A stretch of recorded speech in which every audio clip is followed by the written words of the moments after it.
Let's see if we can make it meatier than last week. Jesus, 2 hours Is that the exactly. Goal? Fucking no, never, please don't do that to me. Jesus I think I Christ. Alrighty then. Let's just get it going. Let's open up this fucking thing.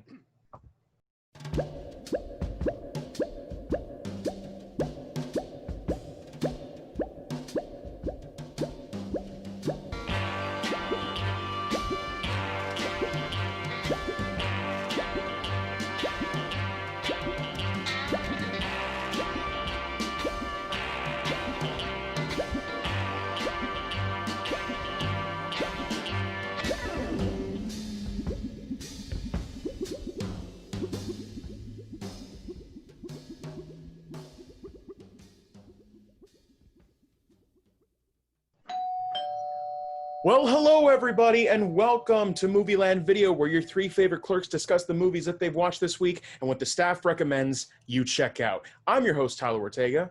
I'm Leonard Moulton. Hi, I'm Maurice LaMarche.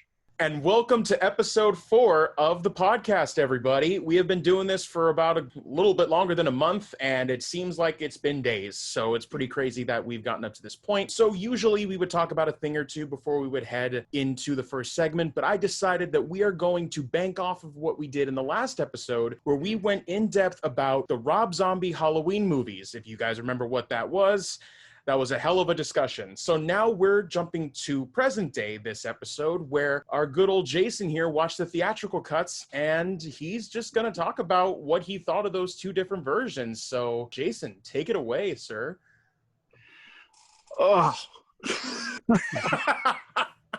Let me start by saying, I'll just spoil it right up front, that the theatrical cuts of these films are so much better. I started asking people on Twitter, like, which version people prefer. It's kind of split. Some people say the unrated director's cut. Some people say theatrical. I have so many thoughts here. I'm going to focus on Halloween 2, though, because the first Halloween, the difference between theatrical and director's cut is that theatrical just doesn't drag as much. There's a few minor things that are different, but for the most part, it just plays better because you don't have so much dragging. It feels like they just extended it to say it was an unrated director's cut when it's just longer and the scenes go longer and you feel like you're never going to get to the end of the movie. I say theatrical for both of these, though there are still things that I like in the director's cut in and of itself. But let's focus on Halloween 2. First of all, is there any chance, Tyler, that you've watched Rob Zombie's film yet? I did not, no. But I don't mind the spoilers by any means. You just go for it. I'm still trying, just for people who have never seen the movies that we talk about, because it's never too late to discover a movie. I try not to spoil. I try to leave out spoilerific things. However, Halloween 2, if you're going to have seen it, you've probably seen it already. I mentioned that the ending is completely different. So if you do eventually watch Rob Zombie's Halloween 2, you have to watch both versions and compare them to decide which is the one you're going to go with as being the true version of the story. I did cheat a little bit in reading Taking Shape. I jumped to the Rob Zombie chapters of the book because I was so curious. Cheater. That's not Cheater. Really. You can't really cheat on that. It's not like I'm jumping to the end of a story. It's like You're Billy Crystaling this whole thing for When Harry Met Sally. What are you doing? When I buy a new book, I always read the last page first. That way, in case I die before I finish, I know how it ends. That, my friend, is a dark side. They're so disconnected, I don't consider it cheating. It was what I suspected, that Rob Zombie was not going to direct Halloween 2 because of the critical and commercial reception to the first movie. It was a financial success, that's why they said, we're absolutely making a second movie. At one point, different writers and directors were connected to it. Eventually, Rob Zombie said, I don't like what you're doing. I'm coming back as producer, writer, director. Great. But it was a rushed production where the first one was not really rushed. This one was super rushed. I understand it's not going to be the same quality when you don't have the time and focus to make it that. I already mentioned all of the things that I had a problem with last week, primarily the white horse, the wife, the new kid playing young Michael Myers. I even listened to an interview with John Carpenter, who calls Rob Zombie a piece of shit. to quote him, lying piece of shit, because he watched a History Channel documentary about the making of Halloween, and Rob Zombie was saying how John Carpenter was so opposed to a reboot and blah, blah, blah. He said a lot of negative things about John Carpenter, and John Carpenter said all the things he said that I said are not true. I actually supported him and said, hey, this is your thing. Do whatever you want. Pretty easy to find on YouTube. If you just put in John Carpenter Halloween 2 or Rob Zombie's Halloween, you can hear him calling Rob Zombie a lying piece of shit, which kind of all of this, including reading the book, has kind of reshaped my opinion of Rob Zombie. But mostly the proof is in the pudding of Halloween 2. It's just something that will, as a Halloween fan, enrage you. But also, like I said, if I go into Letterboxd right now and I write a review, I'm probably going to give it 5 out of 5 stars, because there is just so much there that I love. The movie moves much quicker in the theatrical cut, just like the first one, and that's so much better. One of my biggest problems with the unrated director's cut is Laurie Strode being so whiny, and I love the idea of going straight to 5 minutes after the first movie and seeing what happens to a character when they've gone through this nightmare that was Rob Zombie's Halloween. What happens to our main character? I kind of realized, especially after reading the book, she's not the main character of Rob Zombie's Halloween. It's very much a movie about Loomis. The first Halloween film by Rob Zombie he wanted it to be 2 films. The first film was supposed to be all about the childhood of Michael Myers. The second movie was supposed to be about Laurie Strode. The studio said no, so he combined the 2 together, and it really feels like 2 different movies. You don't get Laurie Strode until about halfway through the movie. What's interesting is that the whole first half is very much a Loomis movie, and the second half literally ends, unlike John Carpenter's Halloween, it ends on Laurie Strode and Michael, not on Loomis and Laurie. I really love the ending of Rob Zombie's Halloween so much that I would say it's just as good as the original ending. It's different, but it's, from the first time that I saw it to rewatching it this week, it ends on such an explosive note that I put it on par with the original. I really love the ending of it. Whoa. That being said, Laurie Strode finds out that she's Michael Myers' sister in the second movie, even though we all know it in the first movie. Kind of a weird decision. They take out all the scenes of Laurie Strode being whiny in the second movie. The dialogue is different in some scenes. Some scenes have been removed, many of them shortened to cut just before she has a freak out. And it's so much better. You actually have someone to root for. The difference in the 2 narratives being Danielle Harris playing her best friend. In the unrated director's cut, you're getting a sense of a friendship that's falling apart, which is interesting, but I just don't think it's done well. It's done in a way that makes you dislike Laurie Strode, which is really the last thing. You can have her on a quick descent into hell without hating her as a character. If you don't care about her as a character, and you certainly don't care about Loomis in the second movie, what have you got? So I think her not screaming and being horrific the whole film makes a huge difference. By the way, I won't spoil too much of this, the book, because Taking Shape is incredible, and I know you both aren't to these chapters yet, but when you realize what Rob Zombie wanted in these films that the studio said no to, again, it's going to really shape your opinion of him. You're going to see him in a whole new light. If you think that he ruined Halloween at all,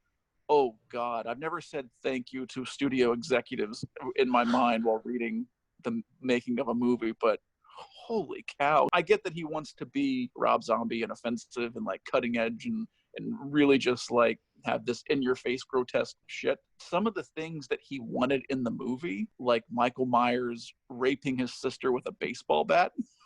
Like, Jesus Christ. What? I'm so glad they said no to things like that. I Anyway, mean, like, the thing is, at the end of the day, it's a studio film, and it's going out to a really wide audience, and I know that the success of Halloween 1 was really big for the studio, and they were like, oh, we got to do a second one. But, like, when you have someone who is as cutting edge, like, as you say, like, it's the reason why I haven't really seen any of Rob Zombie's movies besides the first Halloween and clips from House of a Thousand Corpses. It's just because he's not my style. He's not my favorite kind of movies I'd want to go to. So, I mean, personally to me, I really wouldn't watch any of his stuff on an off day, more so much an on day. But this is going out to a really big audience. And if you don't get them to like the movie at all, or they just eventually or inevitably hate it, you're going to have bad problems on your hands, which is where this entire conversation has come into play. I'd rather see someone creative like Rob Zombie take a franchise and make it their own, especially as a horror movie. Like, yeah, give me the grossest, give me the scariest, give me the biggest and baddest Michael Myers. But I think he takes that so literally, and like the things that he wanted him to do, and even just making him so large. He's a very large man in these movies. I think he did more right than wrong in the first film. The second movie, I've got to imagine myself in his shoes, jumping into this project at the last second, being rushed through production, and the studio demanding so many things. I'm sure that maybe he even probably thinks, oh, we should have done this, we should have done that after the fact. Like, I understand the pressure and like, how do you make Halloween 2? So if you put me in his shoes without anything to go off of, like, maybe I would make a completely shitty movie. Maybe I would do far worse than the things that upset me here. However, watching this film twice in the past week and a half, I'm going to say, I wish that Michael Myers didn't show up until the end of Halloween 2. We spend so much time in the second film watching him kill people just for the sake of killing people. I think the storyline idea is that the only way, it's so complicated, I'm not going to get into it, but essentially they try and create a reason for him to just kill everyone that he sees. If we didn't spend all this time following Michael killing random people that we don't know and don't care about, and spent time with the new characters that we are introduced to in Halloween 2, and we focus on Laurie really trying to deal with what happened. We focus on her friendship. There's another abandoned storyline of where originally Sheriff Brackett was going to be someone that had an affair with Laurie Strode's mom, so it turns out that he's really her father. Like, all this, I'm so glad all of that was abandoned, but I'd rather have that storyline put back in and focus on the drama, the melodrama of Laurie Strode's post-Michael Myers life. And Loomis hacking and slashing. Yeah, because it's just killing for killing's sake. People say, oh, that was a great kill, that was a great kill. These kills go on for so long, and these characters, I think he tries to give us enough time with the characters to care about them, but ultimately these are hillbillies that are worthless human beings. Like, the things they're doing and talking about, you really want them to die. Maybe that's what he wanted, is that he wanted you rooting for Mike. I don't know what he wanted, to be quite honest. I like to see this as Rob Zombie made this film not really for people like us too much, because I feel like he made the first one for people like us. The second one, I feel like, was catered more to like the middle school kids that want to hang out after school and watch a horror movie and their parents drop them off. Oh, we want to see people get slashed up. Well, and here's something that I said too, watching this. Imagine there's a scene that's like, if you want to talk about filming a kill with great special effects, like there's a scene where he actually stomps on a guy's face. He pounds his face to a pulp, and it's like unnerving. And then he hangs the guy to where you can see his face in the light, what the damage that has been done. And I couldn't help but think, imagine if he did this to a character that we cared about. Like, that would be really unnerving, because Rob Zombie says in several interviews, I want the violence to be ugly and painful and disgusting. I don't want it to be like something that you think is cool. I want it to be something that seriously disturbs you. Well, it doesn't really disturb me if you do it to someone who is like a rapist, racist hillbilly. Do it to someone we care about, that we've been watching for this whole movie. You genuinely want them to survive, and then you see this terrible thing happen to them. I think even Scream does that, and Scream is like, it's such a lighter movie in comparison to these things. I mean, not even just that, but even also its sequels. Its sequels managed to build upon the first movie, and even like, especially with certain characters in the first movie that do get killed in the second, third, fourth movies, like those are really strong. So that's just an example, of course, like you're saying. But I get what you're saying, Angel. I think even as a kid, I would feel like something was wrong with this movie. Like, I don't think it's not fun to watch. Well, this brings up another question. It's kind of like, do we put a limit on Michael Myers? Like, what will Michael Myers not do? Is there a line he wouldn't cross? Like, you brought up the rape of the bat. Rob Zombie's a huge serial killer enthusiast, and this is the type of shit serial killers would do. Like, this is how someone deranged as a child, they would do this type of shit. And we're blaming that on what? Oh, Rob Zombie brought this up. Like, he studied enough fucked up minds to know the kind of shit they would do. And so that brings into question, like, is Michael Myers this guy? Like, how fucked up really is he? Like, that's a really good point, and I actually have a rebuttal for that. Michael Myers, based on John Carpenter's vision of him, or even the original sequels, is not a serial killer as much as he is a force of evil. He's supernatural in that he can't really be killed no matter what you do. I think you know what, I'm not going to spoil which movie I'm talking about, but there are some cases that I think, oh, that was the end of Michael Myers. Even though it wasn't, in my mind, I say, no, in my mind, that was the end of Michael Myers. I think that he humanizes him in the new Halloween movies by making him a serial killer and showing him as a kid, killing animals and doing all of these things that a serial killer would do. Okay, great. If you're going to make him a serial killer, fine, let's go along with that. But then I think that you should not make him also supernatural. He survives things in Rob Zombie's films that no human being could ever survive. He ends up being too overpowered. He's still a force of evil, but also the mystery of that is gone. He's still supernatural, but also he looks like a bum, which I have to say, Halloween 2 Theatrical, even though you still get a glimpse of him without the mask, it's very subtle in comparison to the director's cut. The director's cut is just broad daylight, him walking around without a mask on. This one, at least, it keeps some of the mystery, which is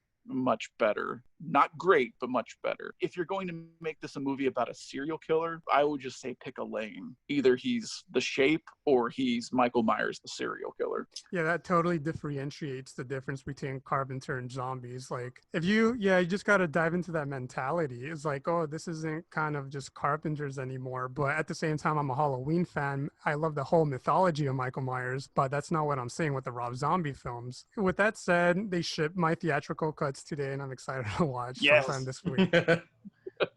Yeah, the commentary I wish was more honest. The commentary, I assume he recorded it before it went to the theaters, because it doesn't talk about any of the drama behind it. It doesn't dive into it very deeply. It's just like, oh, and here's when we did this, and here's when we did that.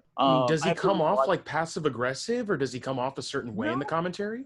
I thought that maybe he would be defensive about some of the things, but I honestly think the commentary was recorded before it was released theatrically, because they typically will do that with new movies, where they'll record it after they're done filming, so they have everything's fresh on their mind. He did what he did. I think it's interesting that he sees the theatrical as being the untrue version of the movie and didn't want it released. I don't know the details why the theatrical didn't get a Blu-ray release or any special features, while the unrated director's cut did. But I do know that he considers the director's cut the only version of the movie in his mind. I'm excited to hear next week, hopefully, Angel's take on, I'm assuming you'll watch both versions and compare and contrast them. I'll try. Let's do it. This is going to be the longest running Halloween podcast. This is Welcome to episode 74, where we're talking about that one scene in Halloween 2. Let's see, what's the scene today? You want to cancel Halloween? Well, we're gonna honestly, overdo Halloween on the podcast. So I mentioned that there are things that I still like in the director's cut, and that is the end song that they play in the director's cut, I think is a much better, creepier note to end on than the actual Halloween theme. But the music that closes the last scene in the director's cut is much more sentimental and unnerving than hearing Michael Myers' theme again, or Laurie's theme again, which you hear both in the theatrical cut. I won't spoil what exactly I'm talking about, but I mentioned it's better if you see people we care about getting slashed up. You see that in the theatrical cut. They don't kill the people you care about in the director's cut, which I thought was an interesting, like Michael, literally digs his knife into the face of a character you love in the theatrical, and that is completely removed from the director's cut. So I'd love to just sit and talk with him and find out, what is the ultimate vision of this movie for you? Because I still feel like the director's cut is not his ultimate vision. I feel like I'm speculating, but if he could go back and tweak things, he would George Lucas this thing. Maybe not, but I feel like there are still things that he didn't get across that he maybe wanted to. It feels like a rushed, incomplete film, either version that you watch. But when I finished the theatrical, I was far more satisfied. So yeah, I'm interested to hear Angel's take on it as soon as he watches them. But overall, after watching everything, watching both of them, director's cut, theatrical, what do you give it? Oh, 5 stars.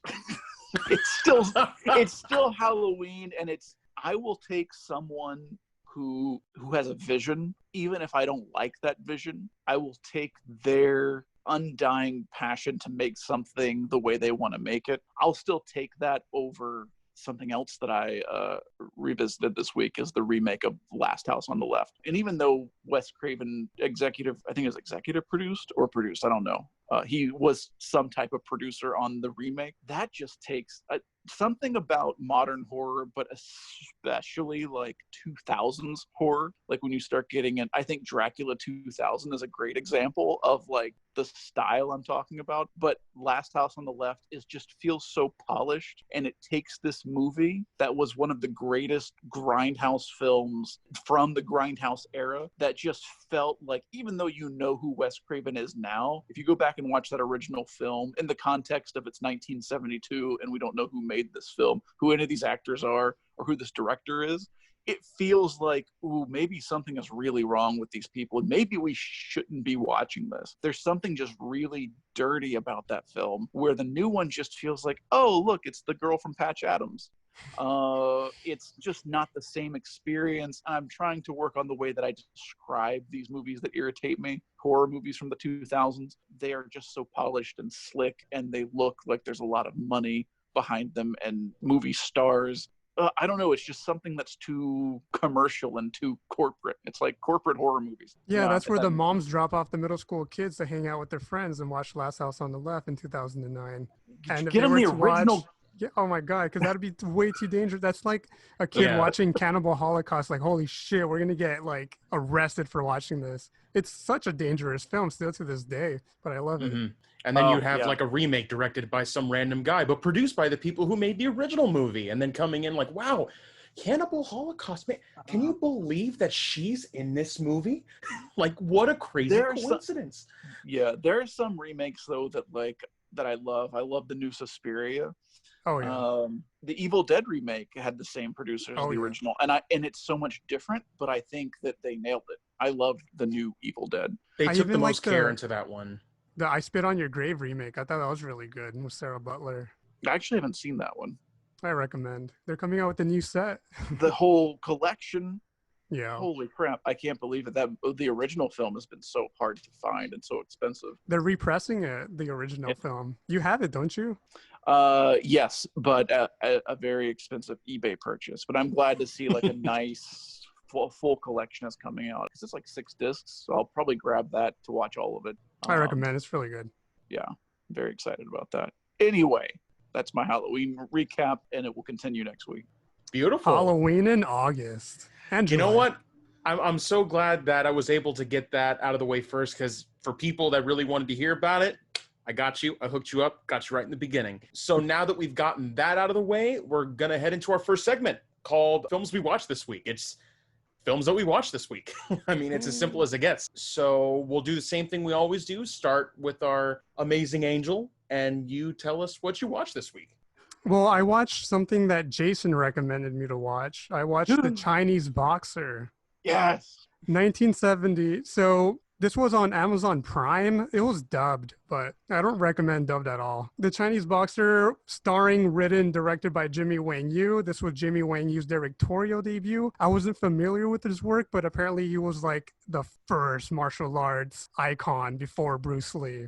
This film is about just troublemakers that were kicked out of a village, and they get revenge on this village by attacking a martial arts school that Wang-Yu is a student in. So, because they study boxing, and then the villagers that attack them study, I feel like, a different style of karate. And so he asked the teacher, hey, how can we take down that style of karate? And he just says, practice, practice, practice. So Wang-Yu's character practices for the big like finale at the end.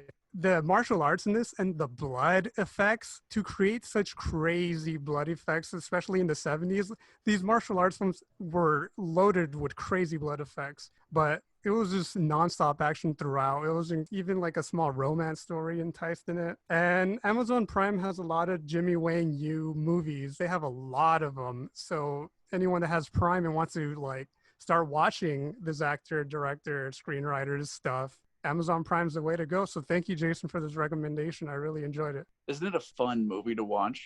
It really is. It has everything you need in one of these films. Like I've been watching nothing but like martial arts movies. So and it introduced me to someone new. And so thankfully for Amazon Prime, I can just start watching more of his stuff. And it has a sequel. There's so much. I've got to see what they have on Amazon Prime. But yeah, he's just like one of his movies are so much fun to watch. If you see somewhere out there in your Kung Fu movie watching, if you see Master of the Flying Guillotine, that's another great one. Copy. That's what I watched. I love it. I'm glad you watched that. Oh, wait. I also watched Psycho 2 because we all watched Psycho 2. That is, Angel is exactly right. Myself, Jason, Angel, we all got together, social distance at home, and we watched Psycho 2 as a movie night. It was like the first movie night in what has felt like a long time. We waited so long because my copy of Psycho 2 took forever from Shout Factory, and it finally came in like about How long did 2 it weeks take? ago. How long what was the waiting? Let me see. I ordered it on May 4th, and it showed up in mid-July. So I finally got it though, which is great. Dude, I mean, I guess because Angel brought it up, we might as well talk about it. What a fucking movie this was. We talked about it a little bit in our Instagram chat. We were waiting to talk about it a little more in depth here. And all I have to say is this is one of the finest horror sequels I've watched. There's a whole YouTube video from a YouTuber that came out about 2 weeks ago, and he did a whole hour thing into Psycho 2. And I loved watching that. I loved watching the behind the scenes in the Blu-ray. The movie is just all like this beautiful little package. It's just an amazing film. Oh, yeah, Psycho 2, dude. It's like, I think I was like 13 and like my mom, I was getting into horror or something like that. And my mom had a coworker that probably had this in her collection, but she brought it over. We watched it on VHS and I was just like, it was in color. It's like, oh, damn, this is different. Like, is this really still part of the Psycho franchise? But yeah, Anthony Perkins, he's still Norman Bates by 1,000%. And then you had Meg Tilly, she's incredibly beautiful in this. And she plays what you think is an innocent visitor to Norman Bates. Just to bring like some of the people that worked on the original Psycho, and just it's such a good movie. Like even if the first Psycho never really happened, this would have still been like a great standalone movie. It has like all the elements. It's and then that beautiful score by Jerry Goldstein. I was listening to it yesterday. Yeah, I really loved it. Yeah, that's one thing. Just alone, the idea of what kind of music do we have here? Do we use Bernard Herrmann's score? Do we copy the style? And then Jerry Goldsmith comes in and he just makes something orchestral and haunting and beautiful, and something that almost, I think Tyler said it in the chat, that he has a way of making music. It doesn't sound like it would be in a horror movie, but it's unnerving and it's creepy. And it gives you a sense of unease, but at the same time, it's beautiful. I fucking said Jerry Goldstein. Jerry Goldsmith. That's a movie that, okay, let me take you back to my childhood, because really, Psycho is my gateway to horror, ultimately, as is The Twilight Zone. And both of those things are a result of my childhood going to theme parks in Florida. My all-time favorite theme park attraction ever, hands down, is from Universal Studios Florida. It's called Alfred Hitchcock, The Art of Making Movies, which no longer exists. It was replaced by Shrek 4D, so that's why I hate Shrek with quality at its finest right there.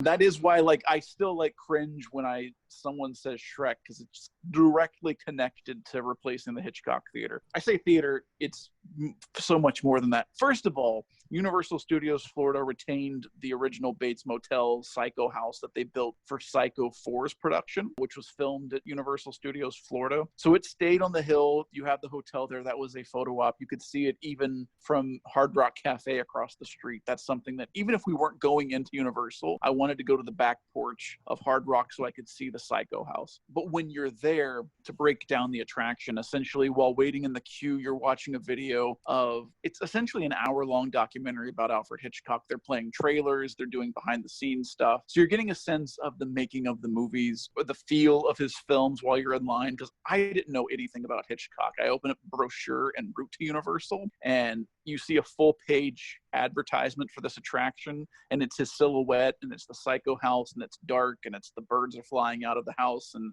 it's intriguing to someone who's drawn to dark things like Haunted Mansion or haunted houses. Seeing that, I was like, oh, gotta go there. So you're waiting in line, you're getting to know kind of like his films. When you walk into the first main room, there's this giant art piece that's kind of like a collage of things that represent every movie in his filmography, even movies that weren't Universal. And then someone comes out and welcomes you, and then the next thing, you go into a theater and you put on 3D glasses and you watch a 15-minute retrospective of his films. And it's this really, it should be somewhere on YouTube, I would imagine, but it's a really cool quick cut, kind of like a greatest hits of this is what you get from a Hitchcock movie. But at the end of this, the film is interrupted by clawing at the screen, and what's happening is birds start tearing through the movie screen, and then the screen drops and all of these birds flood the theater, and they're pecking everyone, and it basically turns into a horror 3D film of the birds, newly made. So then the team member is like, okay, everyone, let's get out of here. So they open up the doors and everyone leaves the theater, and the next room that you go into is a stage show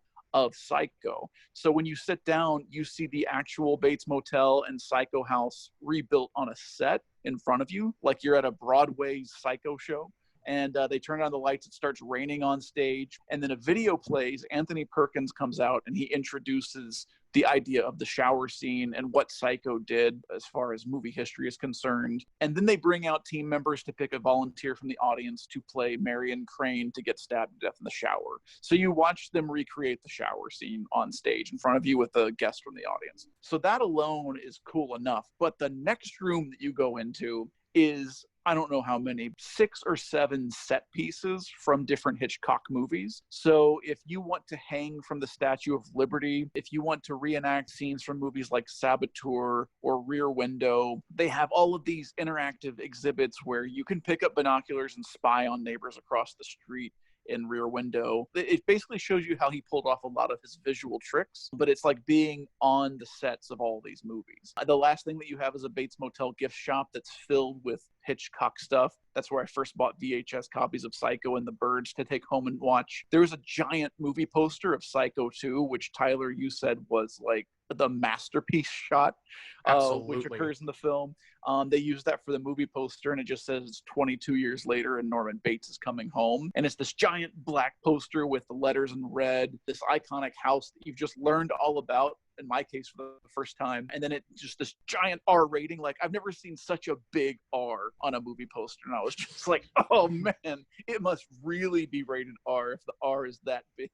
Mom, let me see it.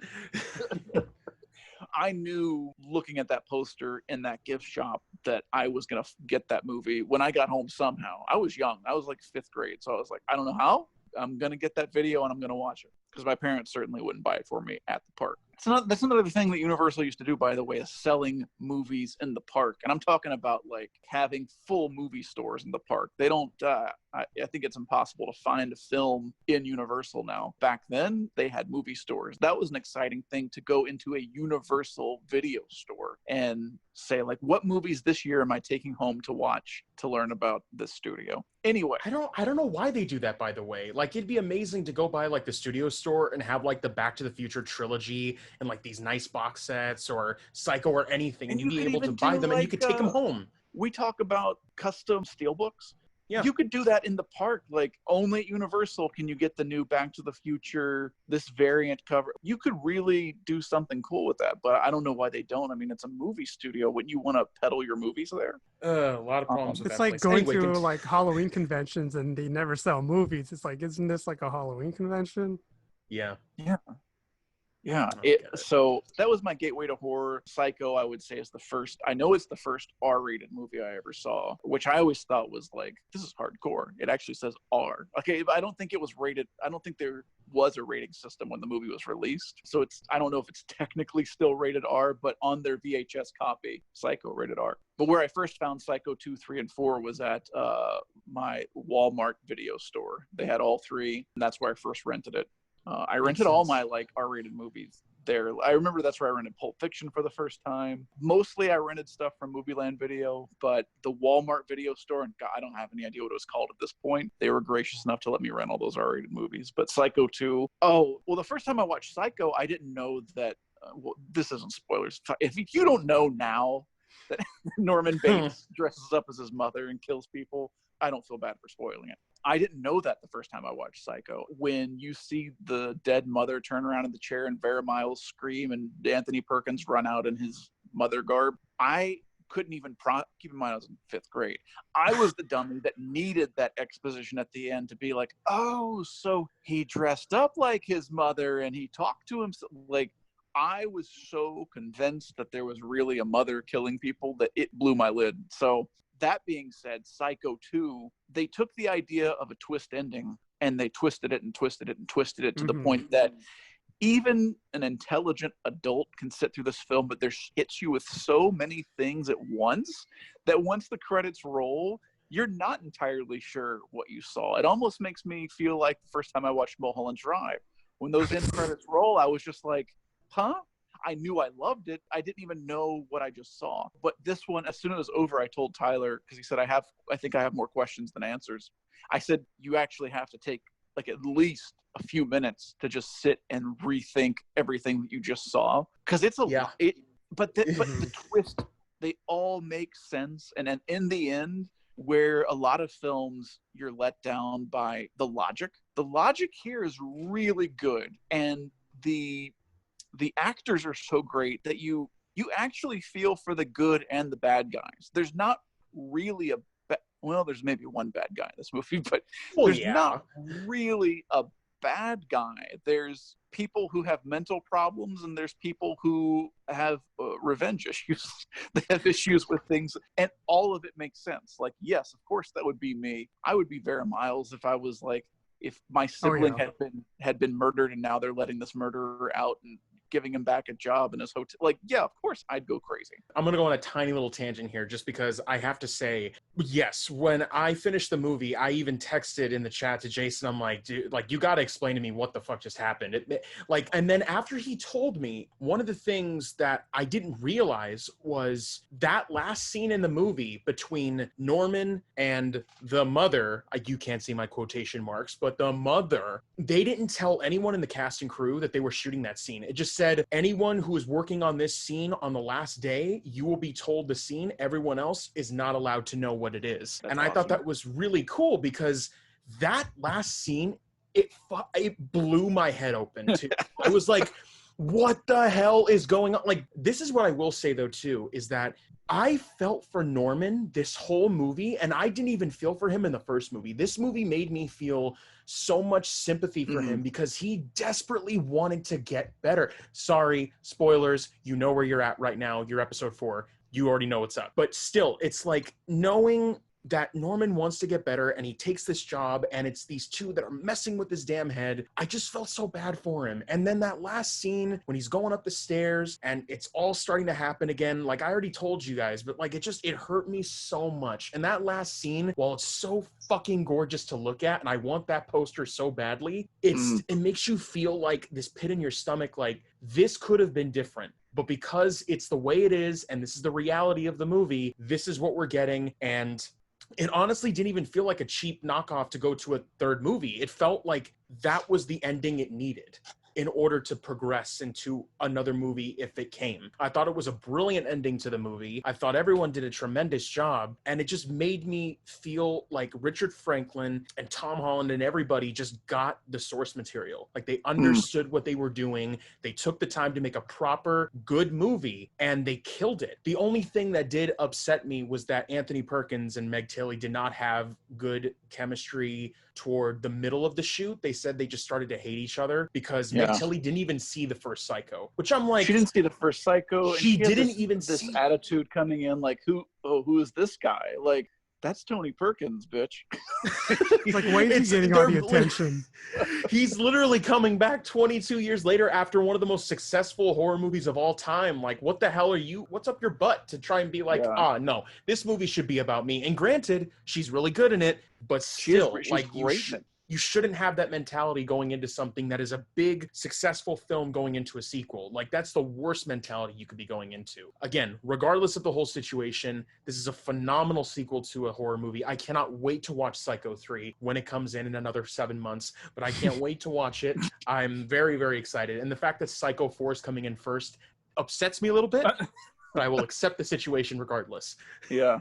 It's so interesting to see these characters from 1960 in the 80s. To see Norman Bates next to a Pac-Man machine in color. Meg Tilly's a great 80s actress. Like, that is someone, like, everything from clothing to her hair, like, you are in the 1980s, there's no doubt about it. To have Vera Miles back playing the same role is just so cool. I always said something that's too spoilery, but let me just say something about a few of the death scenes in this movie and some of the violence, especially at a time when the American slashers are just like running rampant. This gives you some wonderful kills. Angel talking about kids wanting to watch crazy death scenes. I won't say what this is in reference to, but I'm just going to say the shovel scene. I would just take that clip alone and I would show that to people in school when I was in middle school. That was something that I ran around saying, like, you've got to see. If they wouldn't watch Psycho 2, I mean, there were kids, I shit you not, there were kids that actually made fun of me saying, don't go hang out at his house, he'll make you watch all the Psycho movies. That was literally something people said about me. But God, I'd be like, open the fucking door, give me some snacks, let's go on a marathon. Because people would come over, like, in the time of 5th and 6th grade when I was obsessed with these movies. I was just like, I was preaching the gospel of Norman Bates. People would come over and be like, you got to watch Psycho. And then we got to watch Psycho 2. And then we got to watch Psycho 3. And then we got to watch Psycho 4. People were like, oh, God, I just want to, like, not do any of this. I was a hardcore fan in middle school, like, peddling that on everyone. But the scenes of violence and death in that movie, definitely surpasses the shower scene. Yeah, they worked on it. They improved upon it as it got, like, into the sequels. Well, the shower scene is, like, artistic, where the shovel scene is like, you didn't even cut away. like I don't even, like, is this person okay? Did you actually kill her? That's exactly what I thought too. And one other thing I want to add as well, it was the perfect blend of horror and dark comedy together. I thought that was the thing that I really loved. And melodrama. There's scenes in the movie that stand out more and more the more you watch it, but there's a scene where Norman Bates sitting at the piano, just playing piano, and Meg Tilly just kind of like watching him, and there's no dialogue, there's nothing obvious. You can tell that in her mind, she's like, what are we doing? This man is like a good man. He's just broken, but he's better, but we're breaking him again. There's a scene where he's just looking at himself in the mirror. He's left the room mentally, looking in the mirror, looking at himself, and like, it's never said what he's thinking about or what is actually happening, but you feel it so hard that by the time you reach the end of the movie, you're heartbroken and you're really wanting them. You're like, no, he's gonna lose it if you don't leave him alone. Like, you're actually like so upset, but at the same time, you're like, I get why people aren't leaving him alone. Look what he did. This whole movie is just the perfect blend of everything, from horror to a teeny bit of a slasher to dark comedy to a little bit of an experimental kind of thing. Like, some of the shots in this film, I will say, are absolutely gorgeous. If there's one shot I want to mention, is the scene where, not too much into spoilers, but there's a girl that is running and they have this overhead shot of the house and her exiting the house. It is so gorgeous. Like, I'm like, how the hell did they get that shot? That's such a great shot. And even leading up to her scene when Norman's locked in the attic and it goes from the window and pans across the top of the house and then down to this fruit cellar. Like, that's all one shot. That's so cool. Like, there's so many cool, almost like the way I felt watching Kill Bill or a Brian De Palma movie where it's like, holy shit, that's all one shot. De Palma's influenced by Hitchcock, but I feel like that scene is more De Palma than even De Palma. What was the scene where he's in the bedroom with Meg Tilly and he's starting to slip, but then he ends up kind of breaking down and talking about the way she smells. Here's the great thing about this scene is you're emotionally invested. You're just like, you're sad. You don't know if it's going to be something heartfelt or if he's going to be hitting on Meg Tilly. But when he said, you smell nice, and she's holding him, she's like, what do I smell like? You smell like toasted cheese sandwiches. And I remember, like, even today, but like I remember when I first saw it, I'm like, what? What kind of a stupid thing is that to say? And then, but then he keeps talking, and you're like, I'm gonna roll a tear. And then the camera pans back, and you see the bedroom as a set surrounded by this black void. his beautiful silhouette. The movie acknowledges in that moment that you're watching a play, and it doesn't take you out of the movie. It, in fact, draws you into it more somehow. And I don't know if you noticed, like, Meg Tilly is actually reading a book called In the Belly of the Beast. Like, all of these little details throughout the film are God damn it, Jason. You keep making me think of how good this movie is. I hate it. I love it. I love it. There's just so much. There's so many goodies for you to find in multiple rewatches. Yes. And that, just in Anthony Perkins' performance alone, he comes back into this role like nothing. It's crazy to me how he just on a dime. Not just in Psycho, but I think one of my favorite line deliveries of all time, when she's trying to make a sandwich, and she's like, "You don't have a knife?" And the way he says the word cutlery. Do you have a knife? No, I'm afraid. I don't. I just moved back here after being many years away, and I forgot to bring any cutlery. That's odd. He's like, "Oh, we don't have any cutlery." I'm like, I don't even know how you just, like, the decisions that's got to be a Perkins decision. But a lot of the actors make decisions in the way that they speak and act, and you can tell that they all, like, were super invested, and they give you performances that just, for me, have lasted a lifetime. Well, to also chime in to why he does the little cutlery thing, in the big hour 30-minute featurette on the Psycho Blu-ray, they were talking about how they wanted to implement something into Norman that felt like something he would have, and he has stuttering. So the stuttering eventually went into the sequel, and he brought that stuttering back, which is, I thought, was so cool. So he does stutter in the first film, and when he brings it back again, I'm like, oh, classic Norman. Perkins knew exactly what to bring back to the character, and the stuttering was one of them, because he's trying to figure out what to say because he's so nervous. But now in the sequel, he's just so broken and so hurt that, you know, when he's thinking back to those moments, and especially when she mentions the knife, he just doesn't want to mention or say the word knife, so he decides to drop in a little cutlery. That's odd. The thing that's so sad about it, the whole movie, is just, you feel so bad for Norman, and there's this sadness that's hanging over the whole thing. You know, when he's first talking to Meg Tilly, you don't really even know if he is, like, hitting on her or if he just desperately wants someone around. I think it's a mix of both. I thought the same thing. I thought he wanted to kill her because he kept luring her into, like, the Bates Motel. I was like, oh, he's going to kill this bitch. But yeah. But that's what the movie does. Yeah, especially if you come into it, like, that's very early in the movie. You come into it knowing that he kills women. So it almost kind of seems like that. But the first film kind of establishes that he is very interested in women. He lusts after them. Once he starts lusting, that's when that guilty side kicks in, of, like, the jealous mother kicks in.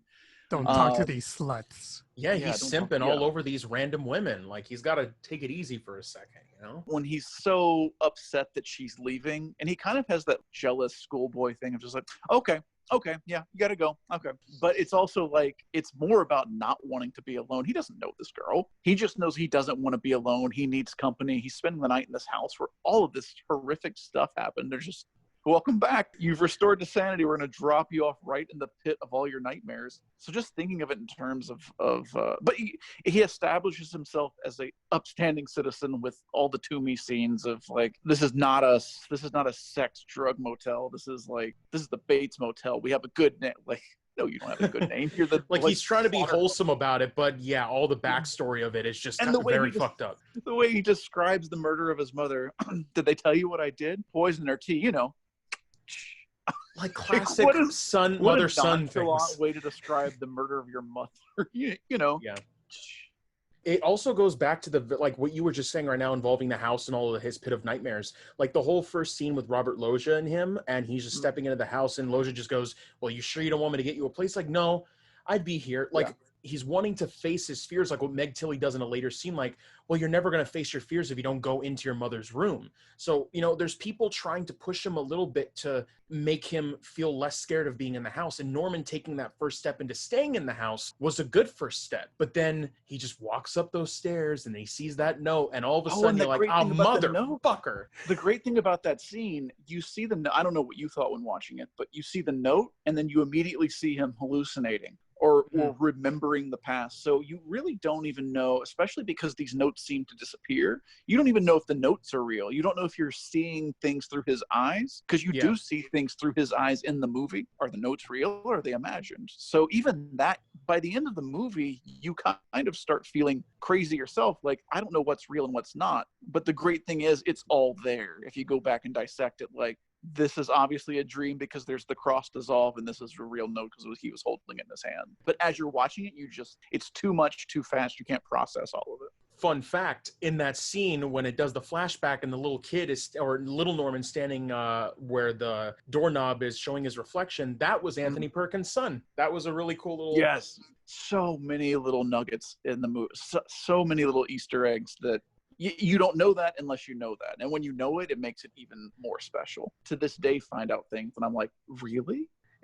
I also mentioned this to both of you guys as well, but Anthony Perkins' son also directed Gretel and Hansel, that film from Orion, and he also directed the season 2 finale of the new Twilight Zone reboot. So it's cool how he's taking the roots of what his father had built upon, and he's kind of doing these gothic kind of horror film stuff that he wants to do. And I'm like, man, like father, like son. Good for him. It's so cool. I just like that his son is doing really cool things. You know, his mom died in the 9/11. She was on one of the planes. Yikes. What? Isn't that crazy? Like, Perkins had a bad enough death, but then she was on one of the 9/11 planes. Oh my God, man, that's like, imagine being like a son where, you know, you have like these two, I would assume, two very wonderful parents who have inspired you and influenced you to be like the best you can be, and for them to go those ways, like that's fucking awful. Like, just what a weird coincidental kind of, or not coincidental, I just think just terrible I'm not even going to say the other word, luck. Well, I don't know why I would say the word luck. I can't think of the words. What? But just I know exactly. Yeah. But just the idea that like these two people go on a really sad note and the son has to deal with all of it. That's not fair to any kid, period. Yeah. Yeah. But it's cool that he's out there being creative, doing something totally different from Anthony Perkins. But at the same time, like, Perkins wanted to direct. It's cool that he's getting into filmmaking and stuff. Like father, like son. There's a lot more we can get into with this movie, and you know, isn't there?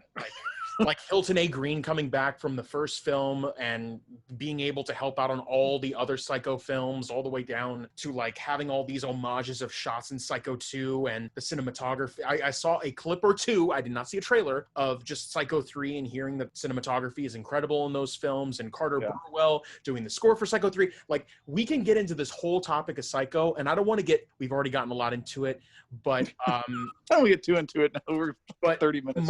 My recommendation talks about this particular film, and I really don't want to so I don't really want to get heavy into it, but let me tell you something, I'm very excited to kind of go in depth a little bit, but we'll get to that. But Psycho 2, people, don't sleep on it. Don't sleep on the Psycho franchise. All the films are equally, if not better, than a lot of the other horror franchises out there today. So don't sleep on this franchise.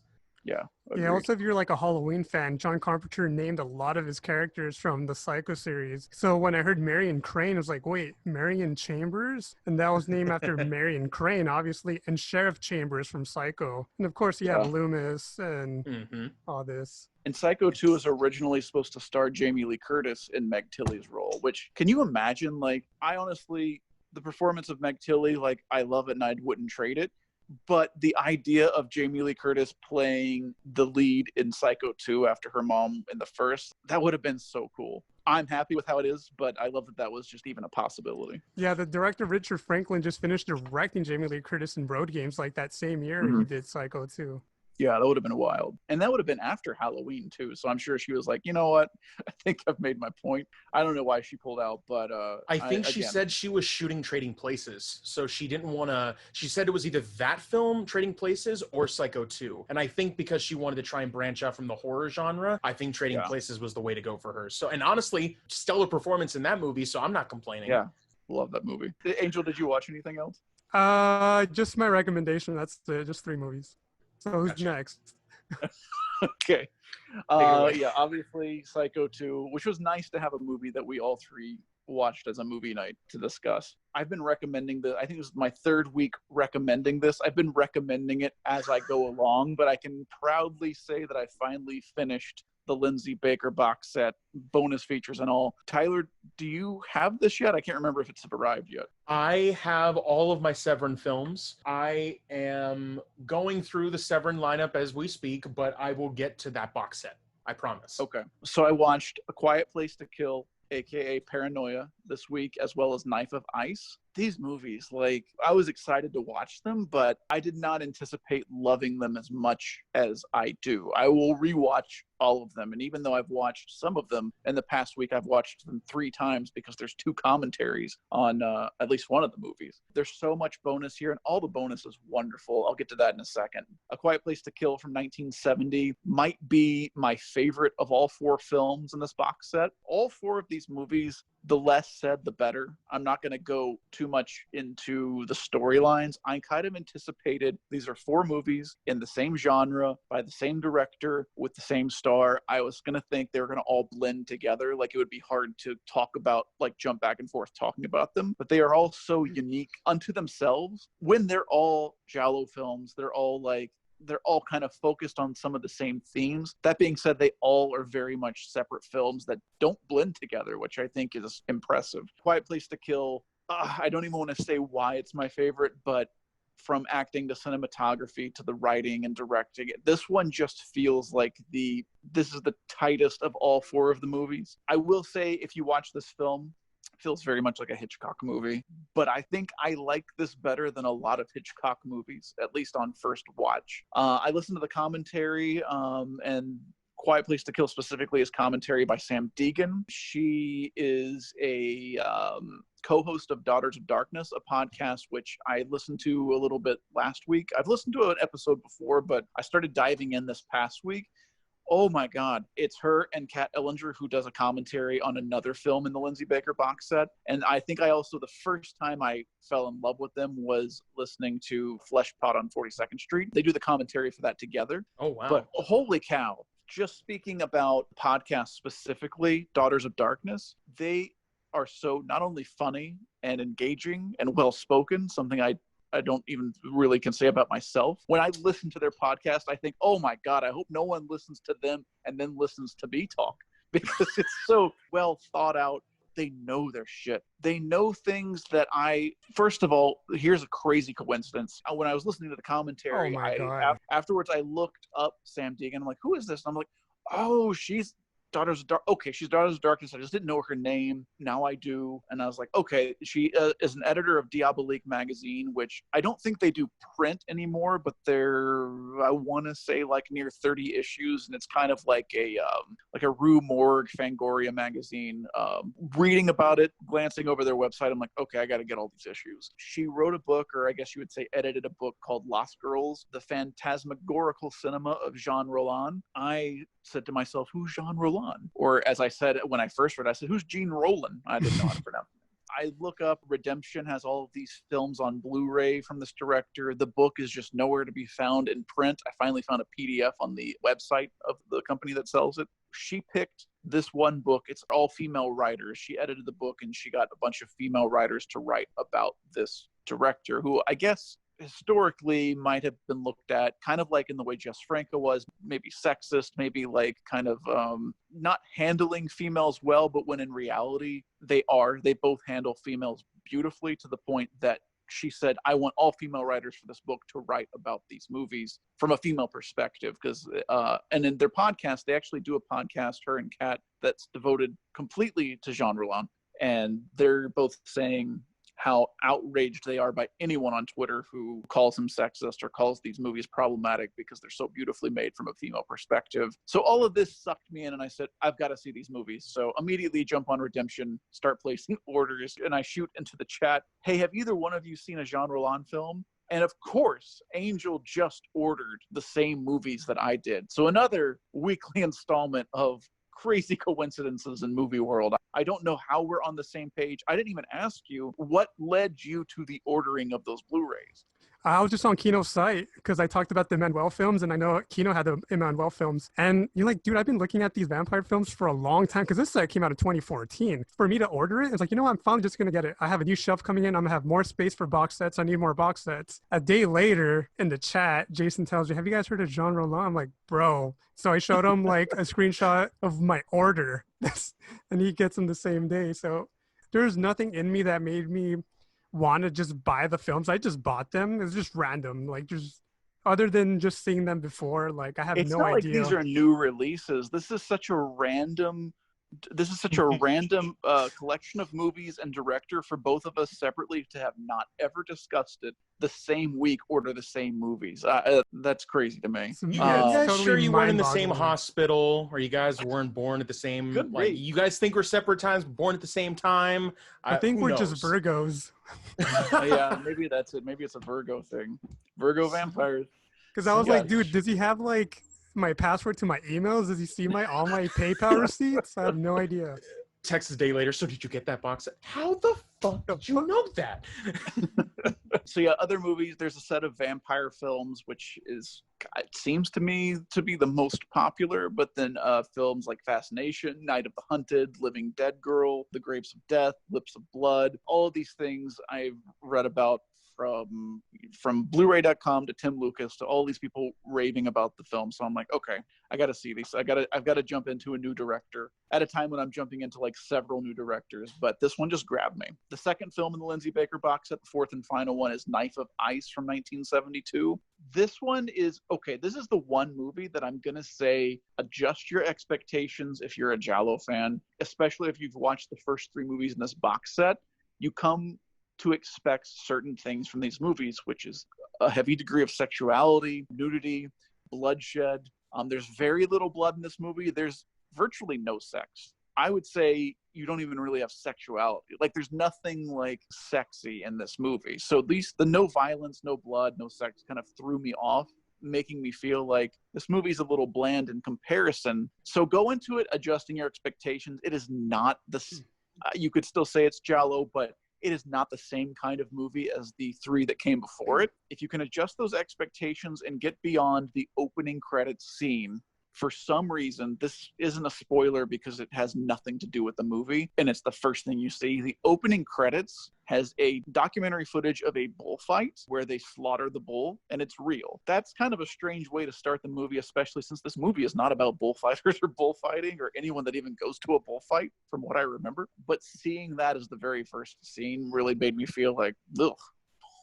That almost answers a question I was going to have for you, because the first Lindsay film I've ever seen was Cannibal Ferox, and the heightened violence and gore in that is just the highest violence and gore you'll see in any movie. See, I haven't seen behind those. Cannibal Holocaust. So I was going to say, like, what kind of Lindsay do we get in this box set? Because Cannibal Ferox is just so gory and just so fucked up. So I was wondering, like, does he still retain that, especially now that you added about the bullfighting scene? Like, yeah, that's the Lindsay I know. Knife of Ice, there's a wonderful, it's not a commentary, but it's a 30-minute interview with someone who in this year has become one of my favorite cinema writers, Stephen Thrower.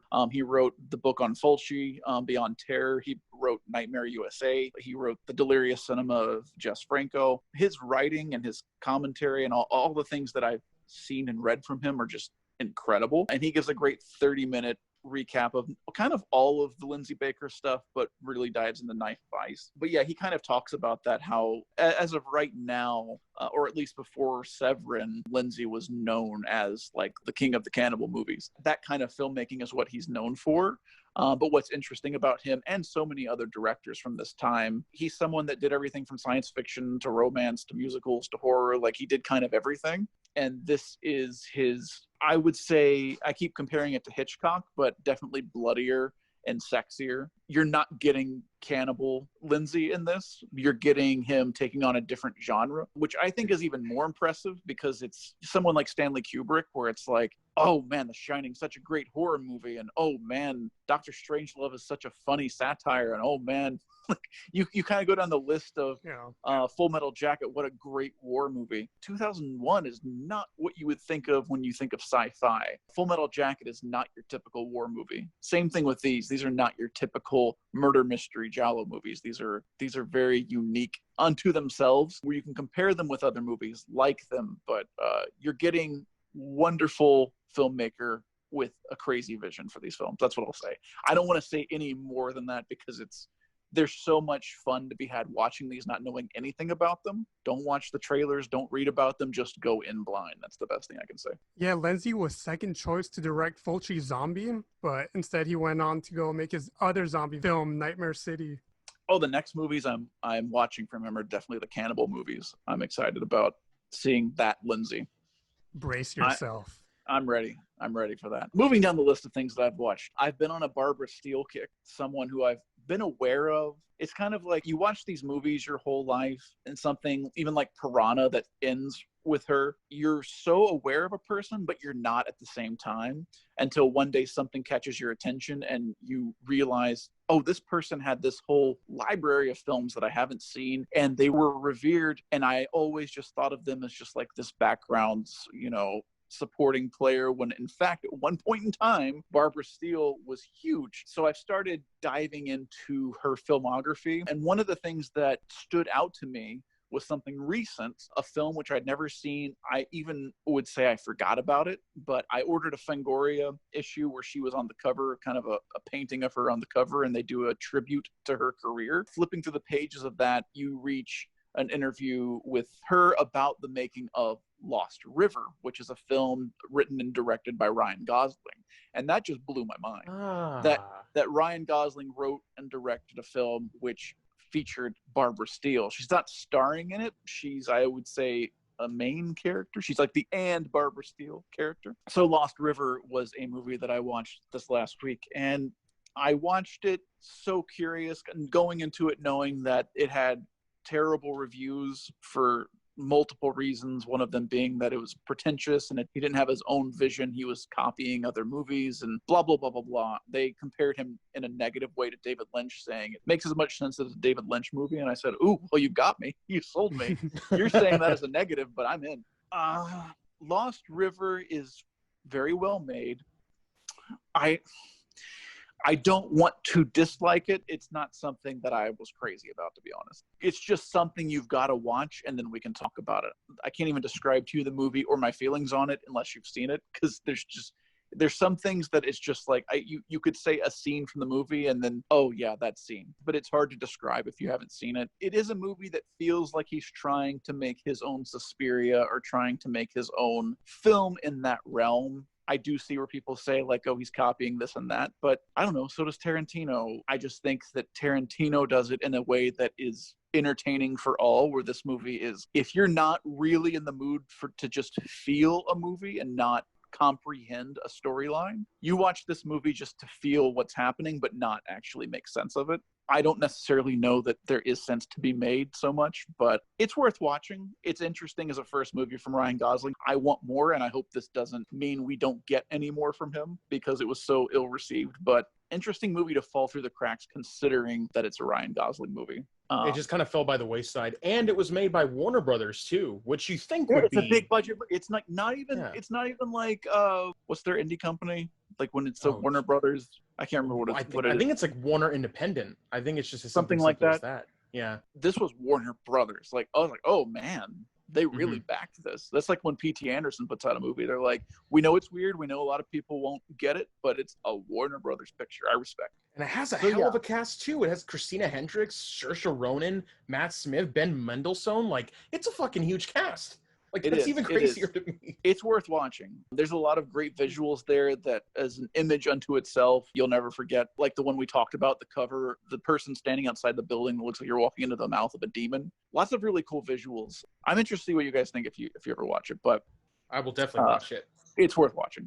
I have been on a Dark Shadows kick. Been trying to watch the original series. It's very, very hard. What most people did after the Tim Burton movie is they uploaded to all these streaming sites just the episodes of the series that have Johnny Depp's character in it, Barnabas. When you go on to one of these streaming sites, it says, watch Dark Shadows, season 1, episode 1. You're actually seeing like season 2, episode something. Like it's not really the full series. No one has the full series. There's like a Library of Congress site that uploaded the first few episodes. It's something I watched as a kid with my great-grandmother. It used to be on the Sci-Fi Channel. So I used to watch it all the time as a kid during the day. My mom, it was her first soap opera. Technically, the show's considered a soap opera, but they were the first group of people to say, I don't really want to make a soap opera. I want to make something like creepy. Let's do it as like a horror show. And they're like, well, no one's going to want to watch a horror show at 4 p.m. It turned out to be something that kids ran home from school, like ran to the TV. And when I heard this, I actually watched a documentary, once again,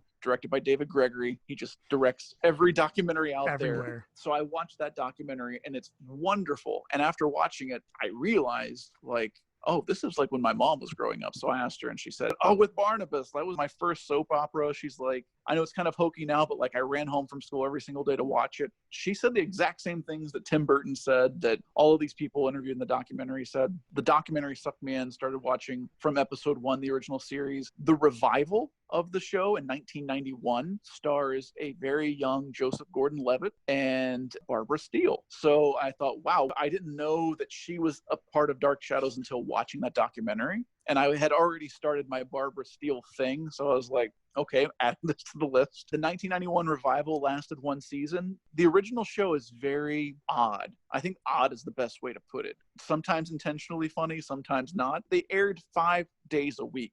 So they didn't have time to reshoot anything. So they would flub lines. They would knock over tombstones. They would bump into set walls that would make the whole house shake. They would keep all that in. The director saying, it's going to air once for Housewives. No one's going to notice. No one's going to say anything about it, not thinking that people would actually be able to watch them over and over again one day. So even for the bloopers that are left in as part of the main show, alone is worth watching. The 91 version is much more straightforward. I'm going to say Joss Whedon stole the whole idea for Angel from this show because it's about a vampire who has good intentions and doesn't want to hurt people. And it's done very it feels very Buffy, feels very Angel in its execution. And shocker, it came out a couple years later. By the way, all this Joss Whedon news, I used to love the man, but apparently he's very abusive and he's not a good person. So that's kind of really sad to read. I love Buffy and Angel. I thought those shows were wonderful. But again, so many things are these days. I'm losing my love for those things based on the fact that they were created by monsters. So for me, so far, nothing beats the original series. I watched for the first time yesterday, 2 days ago, watched the Tim Burton film, which I hadn't seen. The trailer for it when it came out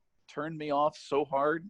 I was just like, what is this stupid hunk of shit? At that point, I was so overloaded on Johnny Depp, Tim Burton, and I did not like a lot of the newer Tim Burton stuff. So I just didn't watch it, and then kind of felt this week like, okay, I want to include that in my whole Dark Shadows deep dive.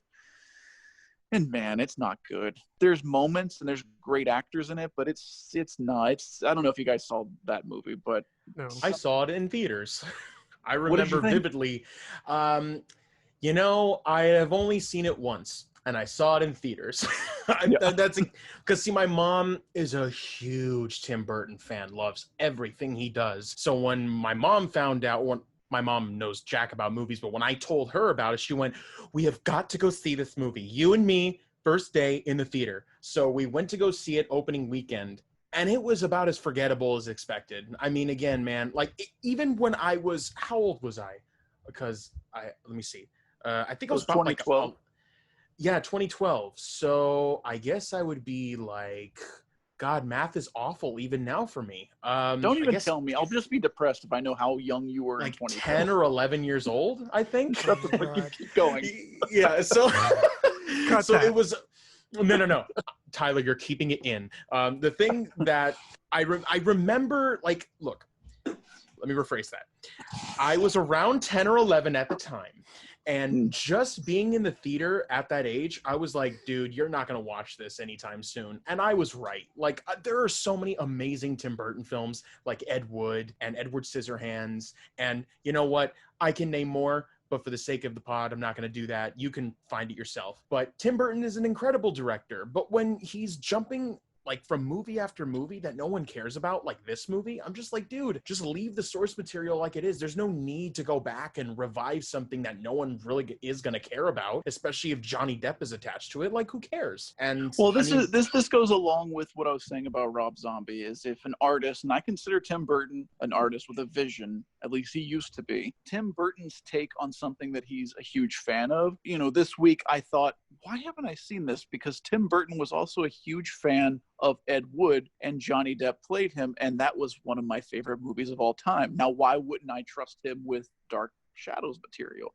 Well, something happened to Tim Burton, and I don't know what. He got Disney-fied. And even though this isn't a Disney movie, this feels like a polished corporate Disney film. Like, it feels like it hits all the marks it's supposed to from the rule book. The scenes that are supposed to be, here's one of the things that I just can't stand, is that Barnabas is a vampire. He's out of his coffin for the first time in 200 years. I'm all about the humor of someone from the past being shocked by the things that are now modern day.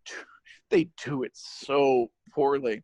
One example is, so Barnabas has this cane and he's walking down the street, and you see a movie theater that's playing Superfly. All of a sudden, the theme song from Superfly kicks in. And I'm thinking, wow, they're going to do some kind of crazy Superfly tribute, not realizing that this is the tribute. This is the joke. The joke is Superfly is playing and he's walking around like, that's not a joke. And it's not even a quick joke. He walks very slowly towards the theater. They're playing, it's Superfly, and he walks past a cafe, and people look out the window and they look at him walking with his cane, and then they look back and they continue eating, and it's Superfly. And he walks past the theater, and I just keep thinking, like, are people going to come out of the theater and like make jokes about him being Superfly because he's got a cane and like a cape on? No one says anything to him. It's just, hey, look, we're referencing Superfly by playing the song. There's the theater. It's a long, unfunny, non-joke, and the movie is filled with that. He sees a McDonald's, and he's just, like, shocked, and that's it. That's the joke. Like, what is this? Because it's product placement, because it's a big studio movie. You know what the funny thing about all this is that Austin Powers did it better than that movie, and he was learning all this shit as he went. Austin Powers is like comedy film school. Like, everyone should attend if you want to understand comedy, especially like that. That is the ultimate. I thought Encino Man was funny when I was a kid with Brendan Fraser, but Austin Powers is like the movie of a man from a different decade or a different time trying to fit into modern day. Oh, it's great. Jason, this is why I appreciate you as a friend. I want you to know this, okay? It's one of my favorite movies of all time, and the fact that he's saying this, guys, I don't even have to say anything more than that. One of the few things in life that can make me happy no matter what's happening in my life. I've always said Laurel and Hardy. You show me a Laurel and Hardy movie, even one of their shitty movies, I'm like, okay, everything's going to be all right. And I'm laughing and I'm smiling. Probably the only other thing you can show me, one of the very few other things you can show me that would put me in a good mood, is any of the opening segments from any of the Austin Powers movies. Part 3, Goldmember, that, like, the whole thing with Tom Cruise and Steven Spielberg, and like, that's just a Zucker Brothers filmmaking, like the return of that kind of comedy. I don't think it's been back since Austin Powers, honestly. But that goofy parody kind of comedy, like, that's the height of it for me. To people that don't know, check out the commentary track on that third movie. Jay Roach goes completely in depth with that opening scene. I think it's phenomenal. And Mike Myers is on all 3 of the commentary tracks. I highly recommend those if you want to jump in. My favorite time listening to commentary tracks. But what I'm going to jump back into is the reason why I bring up Austin Powers and then coming back to Dark Shadows, this remake, is the fact that Tim Burton can make a good movie based off of a certain screenwriter. So the person who wrote the Dark Shadows remake is Seth Grahame-Smith, who has done films such as, if I'm not mistaken, Abraham Lincoln Vampire Hunter. He wrote that movie, and he had worked... I didn't know he wrote that movie. He wrote the movie. Yes, he did. Okay, good. I'm right. And he also produced, like, the It remake. He wrote the Lego Batman movie, Pride, Prejudice, and Zombies. He jumps back and forth to quality, I swear to God. But the idea is that Tim Burton can direct a script based on whether or not it's good. So when you watch a film like Ed Wood, that script is an amazing script. And he directed that wonderfully because that's his genre. he gets that. And then when you jump into Dark Shadows, you think that that would be his genre too. Like, that should be a film that he should masterfully direct. No, because the script is not as good as the other movies he's done, so naturally it's going to fall flat. If you go to like Alice in Wonderland, that's another movie that I can't really stomach watching, but if you look at the art book and the photos from that movie, it's some of the most beautiful production photographs and screen grabs and art, concept art. Like, all of it is gorgeous. It's something I would almost proudly display on my shelf, even not liking the movie. It makes you feel like it's a masterpiece. And I think this movie is the same, where there's so many beautiful people and beautiful shots with amazing scenery. But the movie itself, I would need to sit down and like really study like scene by scene what makes it so bad. But a great example is one thing they use, and they've marketed it all wrong. There's some scenes in it where I was just like, this is legitimately unnerving. But then there's scenes so goofy, like Superfly. There's a sex scene in the movie where they're like... I remember that scene very well. Everyone does, because they used it to market the movie. And then in the theater, well, I guess especially if you're watching with your mom, any movie that I saw with my parents as a kid that had a sex scene, I remember that moment. The first moment I remember like that was seeing The Little Mermaid, when she gives up her voice to Ursula and she sprouts legs and loses her swimsuit. I felt like when her bottoms fall off, oh God, I felt like, how old would I have been? 8, 7. So I was like 6 years old, 5 or 6 years old, in the theater watching that, thinking, I'm going to go home and I'm never going to be able to leave the house again. I'm going to be grounded for making my parents take me to a porn. Like, I damn it, Disney. There was something, I did something wrong, because I'm looking like there's a vagina in my face and I'm sitting with my mom. It didn't register to them. The movie ended and I was like, what did you think? Like, so scared. Like, I felt like they blur it out easy. Dirty. Did you see it? And even watching it today, I'm like, damn, that's like, I mean, her bottom, like, she's just like, there it is. Like, and it's very, to me, it's very sexual when she pops out of the water for the first time. Yeah. Like, her tits are straight in the air. Like, the way that they shot that. And then the first thing you see is her like running around, like, that whole scene when she's with Scuttle, there's like, she's naked. So I don't know. That was the first, but ever since then, anytime I'd go to a movie and see something sexual and my parents were there, it like froze me stiff. And then you got into Jess Franco. Yeah. Thank God they took the dick off of the castle in The Little Mermaid. That would have been a real talking point in that after. What a fascinating thing that happened in film history, as a dick on The Little Mermaid castle. Every video cassette.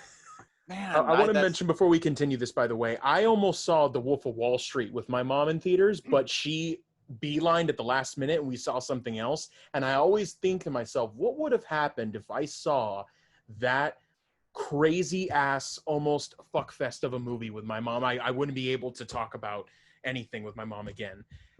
I don't know what year it was. The first R-rated movie that my dad took me to a theater to see was Crimson Tide, which, if you know anything about the movie, basically it's Denzel Washington and Gene Hackman on a submarine, the whole movie. As we're sitting in the theater, it was a big moment for me. Like, this was kind of like my christening into adulthood. Like, I'm officially going to an R-rated movie with my father. And as the lights were going down, he just said, I really hope there's no sex in this movie. And suddenly I just thought, like, it's a boat of men. And I was like, oh my God, what if it's just like gay sex the whole movie? And like, that's like, he planted this fear in my mind of like, what if it is filled with like just all Did these he men see this banging? before we came here to see it? I mean, they are seamen. You know what? There is. No. If you haven't seen Crimson Tide, by the way, the dialogue is ghostwritten by Quentin Tarantino. And Get the fuck out of here. I've always loved the dialogue in the movie between Denzel and Gene Hackman. Go back and watch it. It's if you haven't seen it, I recommend that movie because it's directed by Tony Scott. Oh shit. It's directed by Tony Scott, who also directed Tarantino's first screenplay that got produced, which is True Romance. Fuck, man. That's so cool. Yeah. I didn't know that. So he asked him to come in and ghostwrite the dialogue for that, and it makes a world of difference. Like, the moment that these characters' mouths open, you're like, this isn't The Hunt for Red October, my friends. This is a whole new... This ain't your father's... Another movie with the Rockets. There's no sex, but it's not your father's submarine. Yeah, there's no gay sex popping on camera for a full hour and 57 maybe that's minutes. that's what my first screenplay should be. It's just a homosexual submarine romp. Please. Rated PG. It's not been Parental done. guidance suggested. No, hard R. Anyway, we were talking about Dark Shadows. Dark Shadows, yeah. So original series of all these things is the only one I can officially say. Find it, watch it. I'm going to point directly to Master of Dark Shadows, a documentary directed by David Gregory. You can get that on iTunes. It's a quick look at the history of a show that has a very deep history. And if it doesn't spark your interest, great. But as a documentary, just as a story of a man himself, it's a great documentary. The only other thing I've been watching this week, after our conversation last week, I've been popping in my Shout Factory discs of the Super Mario Brothers Super Show, The Legend of Zelda, and Captain N. And oh man, I'm hooked. I'm addicted to this horrible, this horrible, odd writing, this terrible animation, a mix of nostalgia and just in awe of how strange these shows are, how sexual they are. And I don't even know if they intentionally make the dialogue sexual. There was an episode I watched this morning where King Koopa is firing meatballs in space. He's got a spaceship and it's firing meatballs at Mario's spaceship. So he makes this large spaghetti to shoot back. He shoots the spaghetti back at him. And Luigi is like, now's no time to eat. He's like, I'm not eating. I'm making a spaghetti to match Koopa's meteoric balls. And I'm like, Koopa's meteoric balls is a line from a kid's show. Shout Factory at its finest, everybody. They're delivering the classics. That sent me falling down the rabbit hole of Dick cartoons. I love Deke. I'm shocked no one's written a book about Deke animation. I'm going to talk about this more next week, but just thinking about it right now, Deke made so many cartoons that were part of my childhood, and no one's really made a documentary or a book about them. That's some untouched history there that I'll dig into next week. But that being said, that's everything I've watched this week. Well, excuse me, Jason. Thank you so much for telling us about your watches of the week, or what you watched this week. Guys, I am very excited to talk about what I watched this week. I gotta be real. My recommendation's exciting and everything, but what I watched this week, I'm excited. So let's talk about. Oh, yay! All right. So I got in my copies of The Wizard of Oz in 4K and Jaws in 4K. I popped in my Jaws 4K. The thing about the 4K disc that no Blu-ray I've seen has done is after Jaws ended, it went into all of the special features after the movie. And this was the first time in years that I actually watched it. I didn't just put it on in the background, or my mom put it on in the background and it was just there. I watched it from beginning to end with my full attention. That was the first time in years that happened. So I still have yet to do that. Yeah, it's an amazing movie though, of course. But after that, they have a 2-hour documentary about Jaws. And I watched that whole thing. And I watched also a 20-minute featurette on the restoration of Jaws. But that 2-hour documentary is a fucking delicious fun fact fest. It's everything you could want about Jaws, and something I'll mention later in my recommendation because it wasn't something until I realized after, but the director of all of these featurettes gives some of the most detailed, like they are the most detailed, almost Gregory style featurettes. They're incredible. So it's so cool that you mentioned that because I know this guy, J. Michael Roddy, who directed, I'm assuming you're talking about The Shark Is Still Working. It's like the 2.5-hour documentary. He produced that. He actually started off his career working at Universal Orlando. He was a skipper at the Jaws ride. So that was his first job, and he did that with Mike Aiello. They actually went from being Jaws boat skippers, working their way up to being creative directors. I think he's actually out of Universal and at Disney now, doing creative director stuff. I think, don't quote me on that. Yeah, that was such an inspiring thing to see someone working in park operations work his way up and make a documentary about something as significant as Jaws, and for it to end up as an official bonus feature on a Universal movie Blu-ray. Mm-hmm. So cool. And the people he interviewed, like, he got everybody, man. Scheider, like all these people, especially like Roy Scheider before he passed away. Like, and he narrates it. I think Roy Scheider actually narrates the documentary. That's a documentary that I don't know if you watched both of them. The original Universal bonus documentary. They're two separate documentaries, and they are both covering different information. Like, you can watch, I think it totals almost 4 hours after you watch everything, but it's 4 hours of new information. But that, The Shark Is Still Working, I think that's what it's called. It's like over 2 hours, and it's beautiful. One of the best movie documentaries out there for sure. That's why I'm so glad that people are able to get the chance to get the brand new transfer of Jaws. Dude, this Blu-ray has everything. It's the best. So I highly recommend it if anyone wants to get it. It's on sale at Best Buy right now for like $20. Don't get it at carryout. I would recommend Don't not do doing in-store carryout.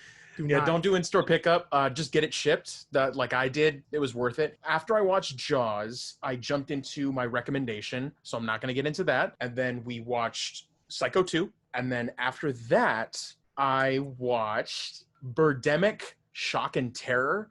That's a Severin release. That was like their biggest Severin's top-selling movie. I got this for $8 during the mid-year sale. So I was like, sure, I'll pop my first Severin release in.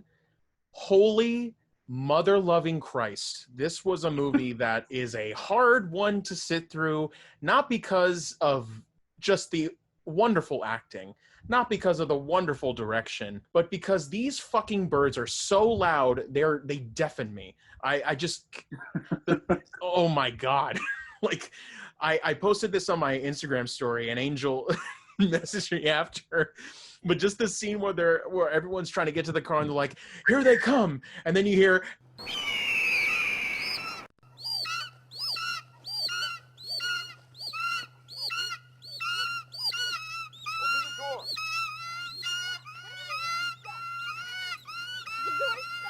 and they're just hitting the birds over and over again, and she's jiggling the lock trying to open it. I'm like, this is beautiful. This is everything I want in a really shitty movie. Yeah, man, there's 2 commentary tracks on this thing. I don't even That's awesome. I can't imagine what the director commentary is about and what he talks about with this movie. I will get ahead to it. But just watching that movie alone, I'm like, I cannot get into any more with this. This is going to be a tough one to swallow. So I finished that, and I've been watching more Dick Van Dyke Show, not a movie, but I got my box set in, and I love every minute of it. It's the best. I love having high quality transfers of this show. And then this morning, I watched another Severin release. I watched Jess Franco's Shining Sex. I watched that. God. The first, Yeah. This is your first Jess Franco movie, My right? first Jess Franco ever, everybody. This has been built up in a way, and I didn't mention this to anyone because I just watched it this morning, but I didn't want to tell Jason or Angel because I wanted to deliver this news now. As we're recording. Okay, so I've seen, I don't know how many, just like I think 22 movies at this point of his. You've seen the one movie as your first Jess Franco movie that I have not seen because my box hasn't arrived yet. Let's go. So come on now. So I have to ask, because that's such a bizarre first movie to start out with, just from what I know about it. But what was your first Jess Franco experience like?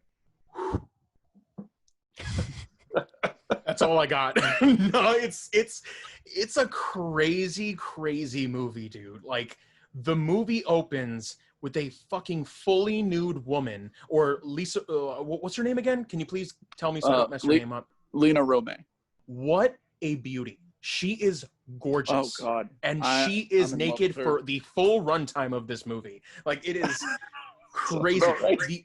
The opening scene of this movie is an entire.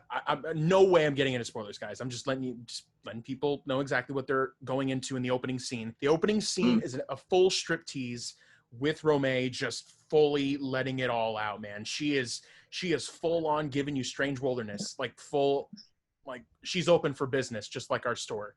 That's the whole movie, dude. And the movie's freaky because I don't even want to go into the plot because it's like I would give away the plot, but the entire movie, this is the way I can describe it. If I can name some movie titles so you guys can get a sense of what that is. The movie is a cross between It Follows and Under the Skin. That's the best way I can describe this movie, but in Jess Franco fashion. Yeah. And as I was watching it, I'm like, how am I going to fucking compare this movie? What could I compare this movie to? Because I don't know how Franco does it, dude. Like, there is a 20-minute sequence with no dialogue, and it makes sense. It makes sense. His movies are like, you go into, I'm assuming this probably has the same elements, but you almost get placed in a trance, like you're hypnotized. It almost feels, most of his movies feel like you are dreaming while watching the movie. And I think it's because the movies move so slowly and have the weirdest sounds and music and performances, and you kind of even think, like, if you just were to glance at it, you would think nothing was happening, but it absolutely hypnotizes you. Almost every movie I've seen of his, or even a sex scene tells like a full story that you can't even really describe, you just feel. This movie does that for an hour and 45 minutes. This whole and Lena Romay is definitely an exhibitionist. You could see a video that like shows you highlights of all the movies she's done and assume that she's a porn star. But this, like, she is such a great actor. This woman is an incredible actress that even in her sex scenes, she's giving you a performance that you don't get from Oscar winners. Like, she's one of my new favorite actors. I had to pull out the Blu-ray right now to talk about one of the special features. I watched about it. There's a featurette in this. I think it's a 19, 20-minute featurette, and it's called Shining Jess. It's an interview with Stephen Thrower, and he talks about this movie. Like, he made me understand what it was about. I thought it was great. Isn't he great? I'm so glad you saw him talk on something. Yeah. Like, he talks about how Franco and Romay are a perfect combo because he's filming all of these kinds of scenes, and because Romay is such an exhibitionist, they fit each other like peanut butter jelly. Like, they combine so well. And that's why, especially when you said Romay being her acting, I really hope people give her more credit because she is incredible in this movie. She brings a lot of the fear. She brings a lot of the excess, the lust, everything. She brings it all to this role. And it made, listen, okay, if this movie played at an orgy, it'd get the mood going. Let's put it that way. This entire movie is just an hour and 45 minutes of just sex. Like, you wouldn't be able to get it out of your head. It's sort of like set up in a porno in a way, but it's like they set up a little bit of the plot, sex, little tiny bit of the plot, a lot of sex. Like, that's the movie. And Jess Franco plays a scientist in this movie, and there is no reason for him to be in it at all. He's a scientist in a wheelchair, and they're trying like, half these scenes are him in a wheelchair, and he's like, help me out of the wheelchair, and they help him up. And then the guy goes away, and he just gets up out of the wheelchair. And I'm like, then what the hell did you need to help get out of that wheelchair for? Just a little gripe. Again, Franco, he's cool. This entire movie is just crazy. And then I watched another featurette. It was about a 9-minute featurette with Gerard Kikoin. He was the post-production sound editor for the film. He had worked with Franco, but he had never met him before. I know. I'm sorry, guys. Like, I don't know much. I'm learning as I go. He's just talking about how, like, he never met Franco before, and he wasn't given like anything, like a script or anything. He had to learn and dub the lines based off of lip reading, which I thought was crazy to me. So I was like, that's how the dialogue is? Because this movie's dubbed. Kind of took me out of the movie a little bit, but that's okay. It was my first Franco. There's a lot to talk about with this movie, man, and it sucks that you haven't seen it. It'd be nice to talk about it, but I also feel proud that my first Franco was a movie you hadn't seen. So I'm happy with that. That's cool. Just happy that your first Franco movie is one that you enjoyed and you understand my love for his movies based on one movie alone. This movie's batshit, man. When you start watching his movies, it's almost like, because so many of them star Lena Romay, especially like post-death of Soledad Miranda. There's like pre-Lena Romay, and then there's post-Soledad Miranda's death. And it's interesting because he's an incredible filmmaker who, you watch these early movies and it's like you see these great films where a director is plucked from them and said, now you have to make movies, you need to make sex films, so he kind of got put in this position of he had to make sex films, but he didn't like hardcore movies, he despised them, but they basically said, like, well, if you don't film sex, and they actually did this in some cases, but they basically said, if you don't film these sex scenes, we'll take Lena and we'll film them ourselves and we'll plug them into your movie. And I can't speak to Shining Sex, but it's almost like when you watch these pornographic scenes, it's almost like he said, all right, well, I'm going to make the greatest sex scenes of all times. Not necessarily because they're so graphic, but I'm going to do them in the most artistic storytelling way and the most hypnotic way that it's like art porn. You know what? Sorry. I just want to say, Stephen Thrower said it perfectly in the featurette. He said, it's a hard softcore porno where there's no penetration, but it benefits the story greatly because shining sex needs the sex in order to make the story possible. That's it. Yeah, that's what I was trying to get out of my mouth. Of course, he said it perfectly. There you go.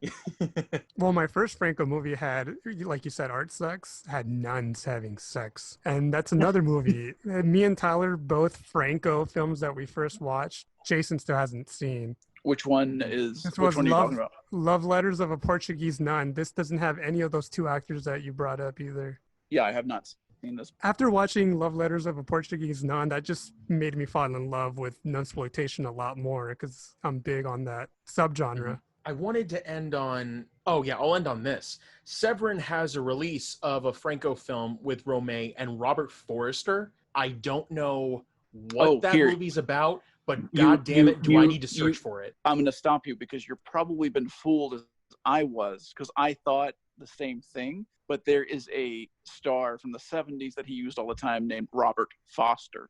Robert. I was actually disappointed because it was like there's actually two that came out at the same time. I think it's Night of Pleasures, Cries of Pleasure, which is Lena Romay and Robert Foster. And then there's Night of Open Sex, which is also Lena Romay and Robert Foster. And I thought it was Forster, too. And I was like, Robert Forster was in the Just... I'm not upset. I'm just disappointed. Yeah. That's funny you had the same experience I did. Son of a bitch. Well, then, we're about to 2 hours in, and we're headed into our second and final segment of the podcast. We did past what was anticipated. Guys, I don't know what's going to happen on episode 30 where we're 7 hours in and we're just talking through like 3 o'clock in the morning. But yeah, we're going to continue on with our second and final segment of the podcast, and that is our staff recommendations of the week. This is not what we did just right now. These are movies that we watched this week. One movie in particular that stood out above the rest, and we just had to talk about it in detail. And we are going to be going down the line, Angel, Jason, and myself, and we'll start with the lovely and amazing Angel. Angel, what is your staff recommendation? Well, I just want to say I got my Severin Films order today, so I'm excited to go through all that. I want to watch Vampiros Lesbos. That came in, so I'll probably start that soon. The movie by the way, I also want to say I'm a big fan of Rob Zombie and his horror movies. Anyways, The Freak Maker from 1974. You may think you are normal, but you are all a product of mutations. Your ancestors, our ancestors, were freaks who only survived because they were stronger than the other forms of life around them. We don't know yet how these mutations happen, but we do know that mutations can be induced, so that instead of endless accidental changes, we may be able to create the mutations of our choice and change our species, or improve it. All right, I watched The Freak Maker 1974 in conjunction with VidCrest. Diabolic DVD proud to offer The Freak Maker on Blu-ray as their first home video release. This was shot in England. Donald Pleasance is in this film. He plays a college professor named Professor Noelter that teaches the students about plants and mutations. Professor Noelter is also a mad scientist that is trying to create a new race of man with all the properties of a plant. So you'll see in his lab is a life-size Venus flytrap that Noelter feeds live rabbits to prove that his creations can feed with flesh protein and not just sunlight and water. There's a character named Lynch who is an assistant to Professor Noelter who has a disfigured face that closely resembles the Elephant Man.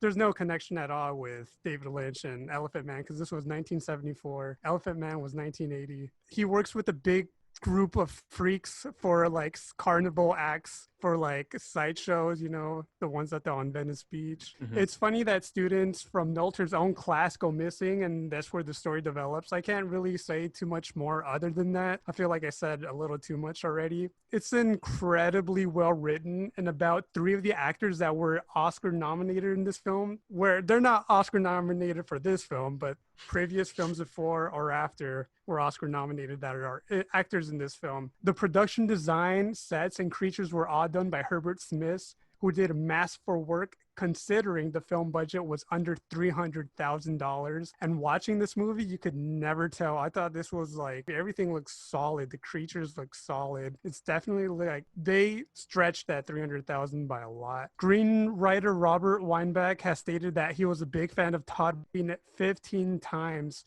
So he wrote this almost as a homage to the film Freaks, while the director Jack Cardiff had never seen Freaks at the time they shot The Freakmaker. A terrific film. It delivered more than what I had anticipated. When the end credits appeared, I was just like, fuck yes, this was so fucking good. It's just such a hidden gem that needs to be discovered as soon as possible.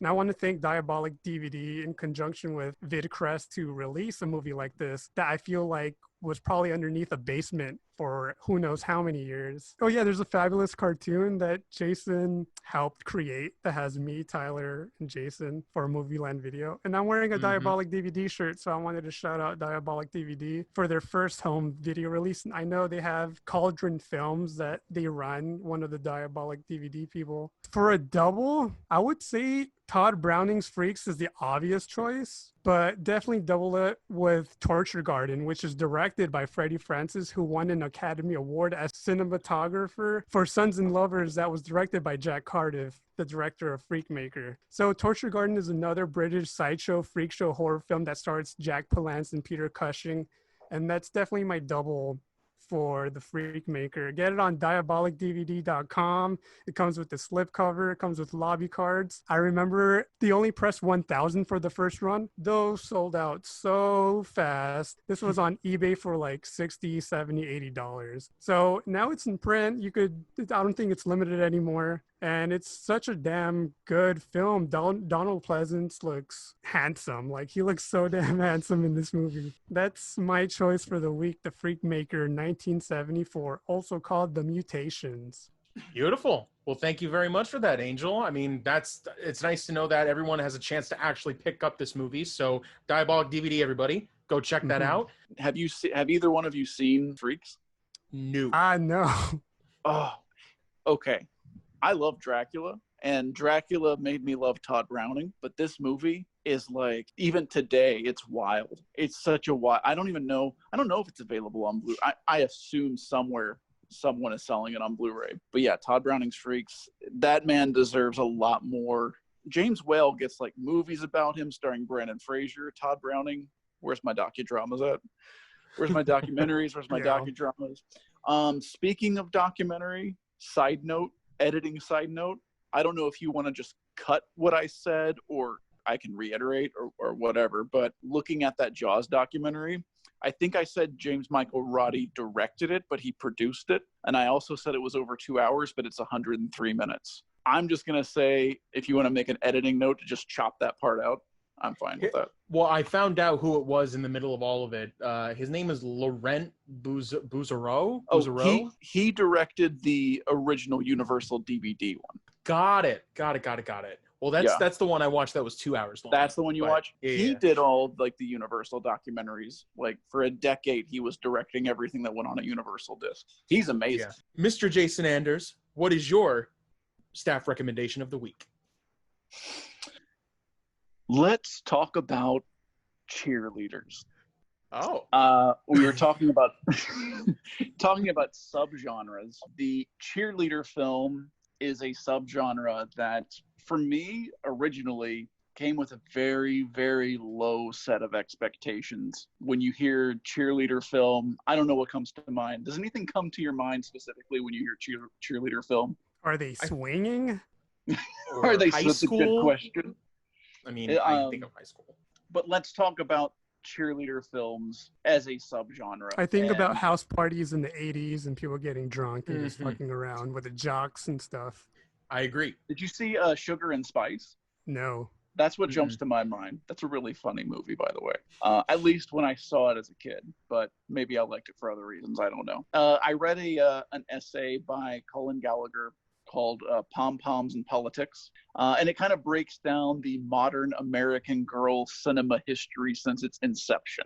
So where Cheerleaders eventually came along, if you go all the way back to 1910, and probably the most popular movies of the time to feature bathing beauties would have been Max Sennett's films. You move into the 1920s and you have Flappers and Vamps. In the 1930s, you have chorus girls and gold diggers in movies like The Gold Diggers of 1933. There are actually several movies that were musicals of gold diggers. The Gold Diggers of 1933 is actually one of my favorite movies. Definitely, probably in my top 5 favorite musicals of all time. Busby Berkeley is a name that I learned from a Disney ride called The Great Movie Ride, which no longer exists, which talked about movie history. But Gold Diggers in 1933, I'm just going to throw that in there as a recommendation. The 1940s, pinup girls are the thing. So women like Betty Grable are famous for being pinup girls. In the 1950s, you have Beat Girls, Bombshells, Femme Fatales, the Barbara Stanwyck noir film fatales as the modern American girl in cinema. In the 1960s, you have the Beach Babes.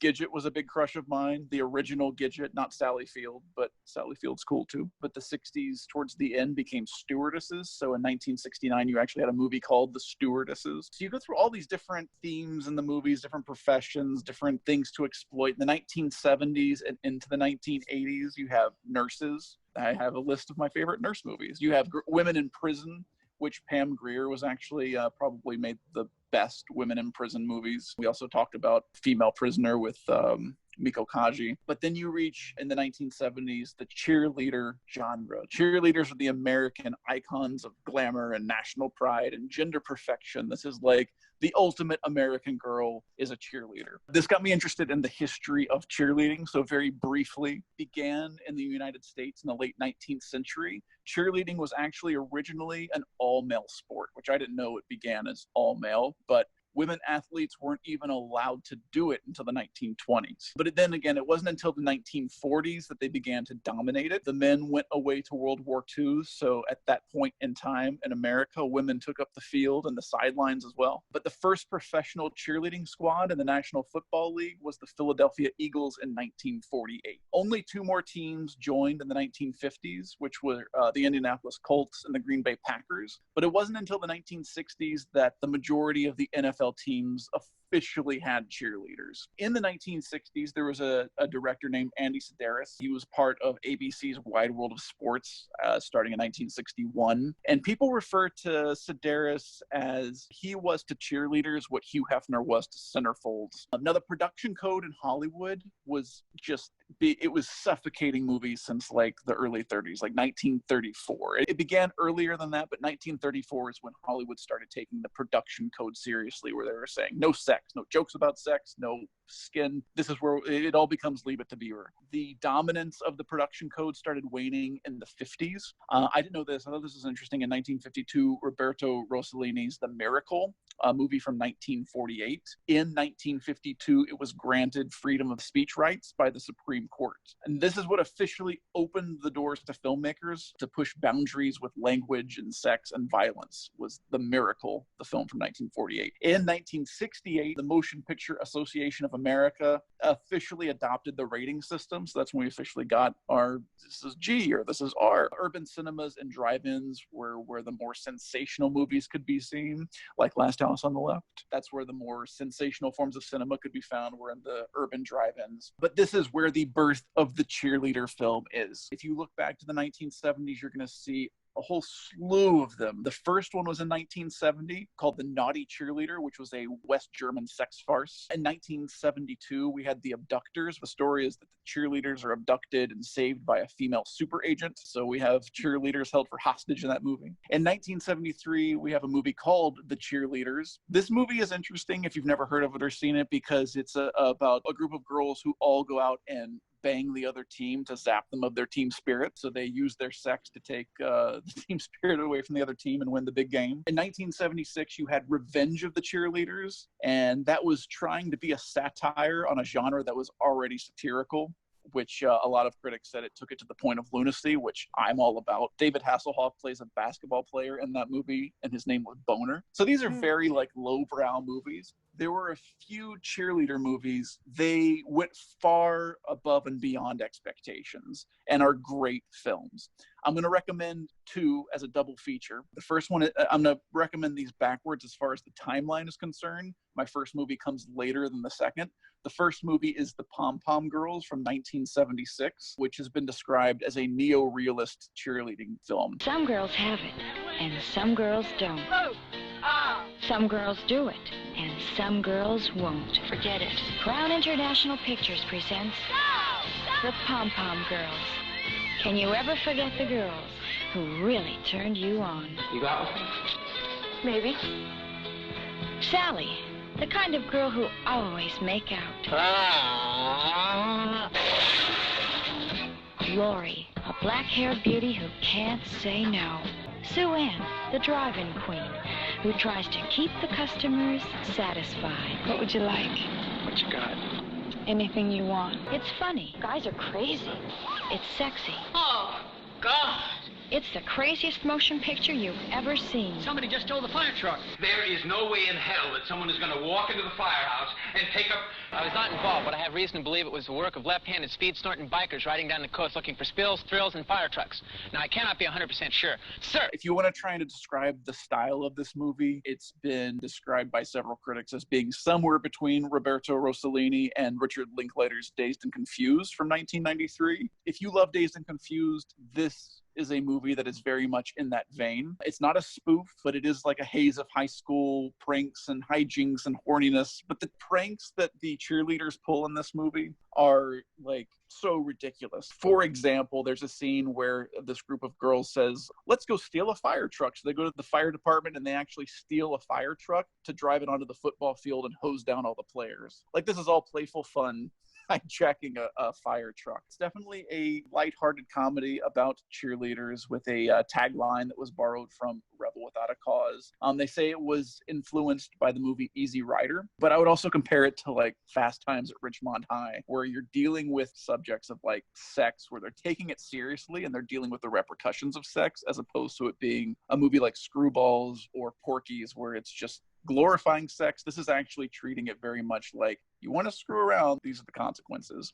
This was filmed at a college prep school in Los Angeles. It has an amazing soundtrack of songs that I had never heard before, but I was singing as soon as the movie was over. It's from indie producer Marilyn Jacobs, pretty cool female producer from Crown International Pictures, which was in Beverly Hills. She's responsible for importing the Street Fighter films, which we talked about last week. She's responsible for bringing Orgy of the Dead into existence by Ed Wood. If you've heard of The Hellcats or Trip with the Teacher, she's responsible for those as well. Also, there's a movie called Van Nuys Boulevard, which she's responsible for, and an Al Adamson movie called Blood of Dracula's Castle. So she was kind of known for these exploitation films. The director, Joseph Rubin, his filmography is wacky. This movie, obviously, The Stepfather, if you've seen that horror movie from 1987. In 1991, he directed Julia Roberts in Sleeping with the Enemy, Macaulay Culkin in The Good Son, Wesley Snipes and Woody Harrelson in Money Train in 1995. He directed a movie in 98, which also starred, in addition to the Psycho remake, it starred Vince Vaughn and Anne Heche. It's called Return to Paradise. Joaquin Phoenix is also in that movie. That is a great movie. Forget Psycho, leave Anne Heche and Vince Vaughn in Psycho, and go to Return to Paradise. Great film. And also The Forgotten in 2004. So this director's kind of all over the map, but The Pom Pom Girls is a great example of a cheerleader movie which catches you off guard by being a really great film. The second cheerleader movie that I'm going to recommend, actually the first cheerleader movie I ever watched, and it set the bar very high for me. Nothing else lives up to this movie. This is like the apex of cheerleader movies. And it actually has very little in common with other films. I know Angel knows what I'm about to say, but it's 1974's The Swinging Cheerleaders, directed by Jack Hill. The Swinging Cheerleaders. Take 8 attractive young college co-eds, put them on the cheerleader squad, and you have The Swinging Cheerleaders, an action-packed, fun-filled adventure of contemporary college life. What's the idea of sitting there in the front row with no underpants on like that? Don't you know what that does to me when I'm trying to explain permutations? The director who created Coffee, The Big Dollhouse, now brings you a view of college life you've never seen. Or perhaps you have. Watch for them.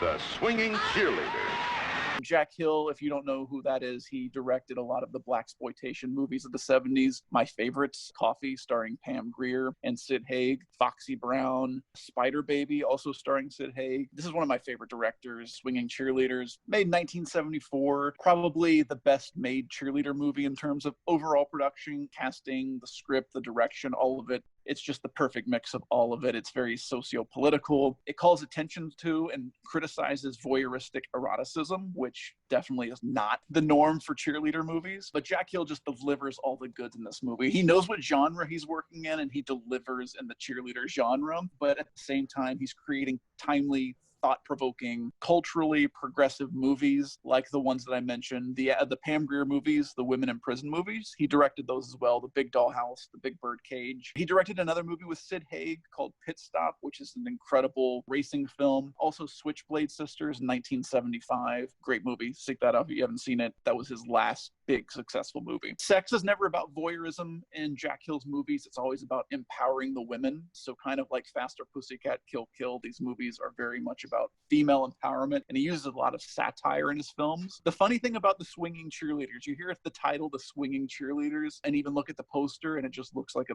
sex comedy, if not softcore porn. Nothing could be further from the truth. It was actually the storyline of the Swinging Cheerleaders is inspired by the Watergate investigation, and the plot revolves around this girl, Kate. She's a student at Mesa State University who's writing a term paper on cheerleading. She views cheerleading as the most exploitive, demeaning activity on campus. So she's going undercover. She auditions for the squad and joins the three head girls, one played by Rainbow Smith, pretty famous in the 70s. She also is a star in the Pom Pom Girls. So that's the connection here. Two movies starring Rainbow Smith. Roseanne Caton, I love her. I have a huge crush on her. She was in a movie called The Mothers that I talked about, I think, at some point on here. If not, I'll be talking about it in a future episode.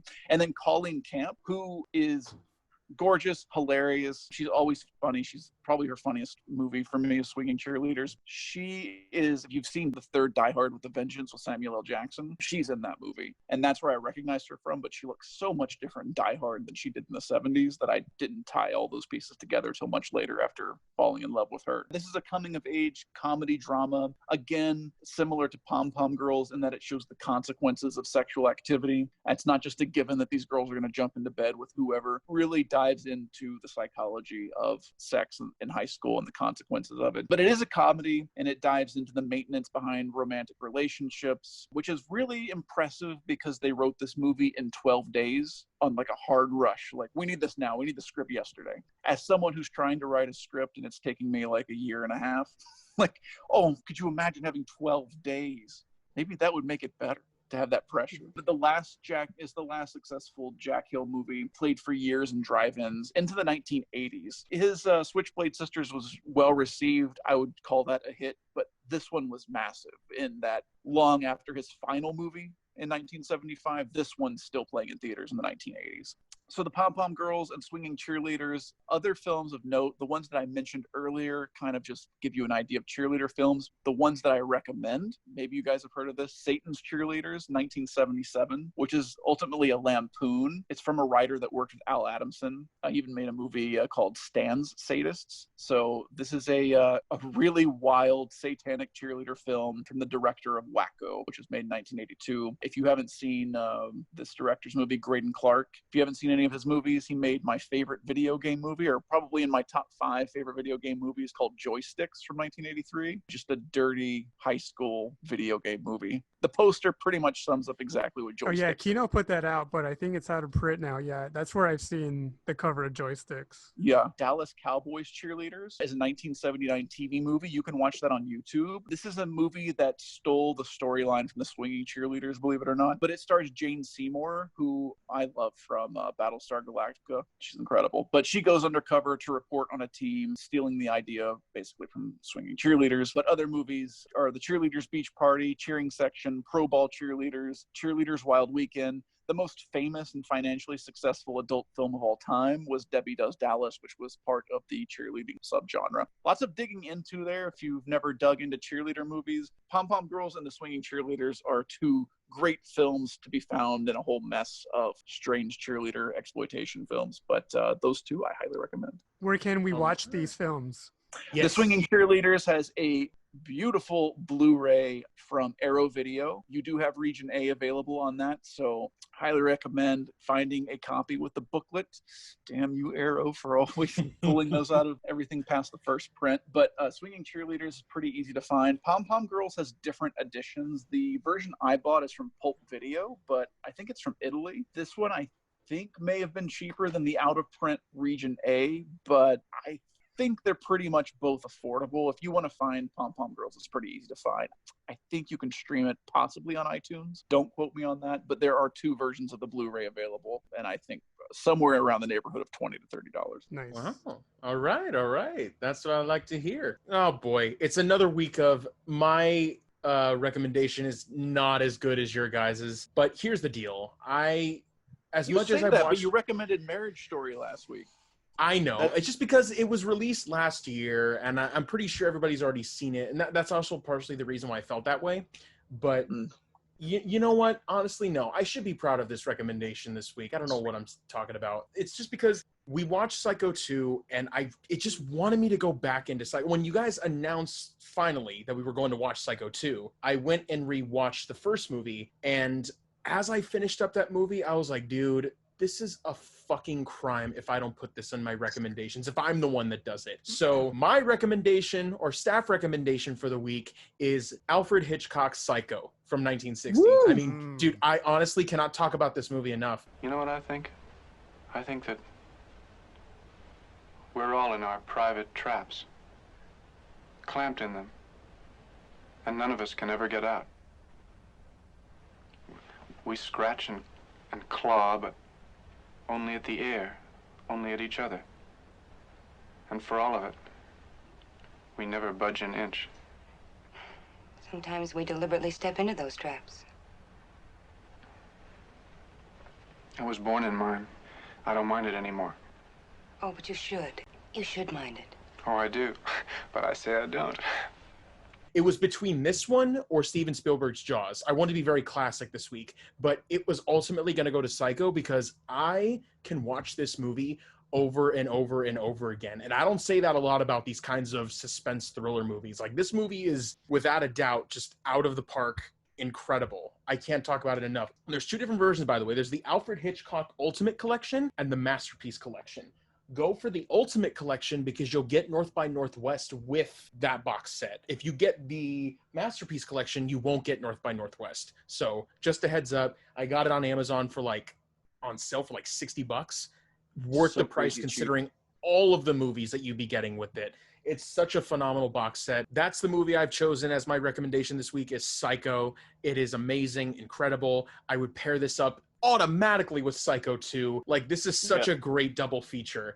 And hell, if you want to do a triple or quadruple feature, do Psycho 3 and Psycho 4. I love how this all went back to what Jason talked about earlier. I mean, guys, if you have not seen Psycho, regardless if we spoiled it or not, it doesn't matter. This movie is timeless. You can watch it as much as you want, and it just doesn't get old. I watched the featurette, the hour 37 or hour 36 minute documentary featurette on it. So good, dude. They just go in depth, especially how Janet Leigh talks about just everything, the whole process of her getting casted. My favorite little thing is when she was driving in the car, in the infamous scene when she's driving and then before it starts to rain, how Hitchcock was reciting the lines to her while she was in the car because Hitchcock knew exactly how he was going to edit the scene. So he was saying the lines exactly the way he wanted them. And because Leigh was hearing those lines, she had those genuine facial reactions. All of her reactions were genuine as she was driving because she was like, man, this is awesome that I actually did get away with this. This is cool. There's so many great fun facts to all of these movies, but dude, Janet Leigh, Anthony Perkins, Vera Miles, everyone is so good in this movie. It was made on an $800,000 budget, made $50 million. It's such a Cinderella story of a suspense thriller. It's every bit as good as it was when it first came out. So I cannot recommend Psycho enough. It's so good. And get Alfred Hitchcock, The Ultimate Collection box set on Blu-ray, and there is another box set coming out, the Alfred Hitchcock Classics Collection, which has Vertigo, The Birds, Psycho, and Rear Window, and they have an extended cut for the first time ever of Psycho coming out, but dude, it's just a couple extra tiny little bits and pieces of scenes. It's not even a ton of scenes. That's just what I've read. I highly doubt there's going to be more than that. If there is, dude, you better get me ready with that popcorn because I'm about to go in for another rewatch. So, and they're all 4K copies, I should mention. All 4K transfers. So crazy. I mean, so if you watch the documentary, which that was made by the same documentary filmmaker that made the Jaws one that you watched, it's crazy that one movie changed film culture in that.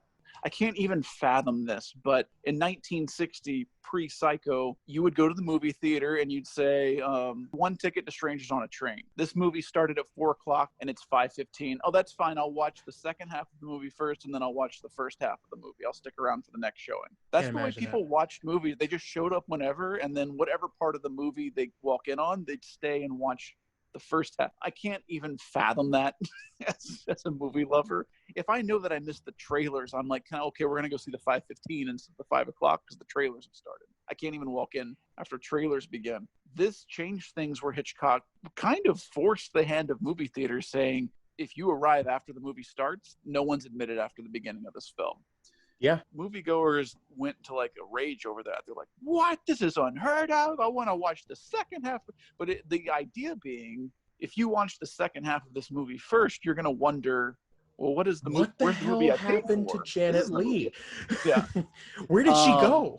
But that's the genius of this film, is that it's promoting this movie star as being the star of the movie, and early in the film that we lose her. That is the reason that he did that. But this movie, they did not have a lot of trust. They didn't have a lot of faith in Hitchcock making this film. It was a wild turn for him because all the movies leading up to this, he made a lot of like dark murder mysteries. This is kind of like flat out horror. And that shower scene especially. Watch the documentary, read the books about it. It's fascinating how he brought this to the big screen, especially considering the source material. Robert Bloch wrote the novel. Norman Bates is the disgusting person in these books. I've read Psycho 2 by Robert Bloch. He actually wrote a few Psycho books. And in his books... Which was played on that satire, right?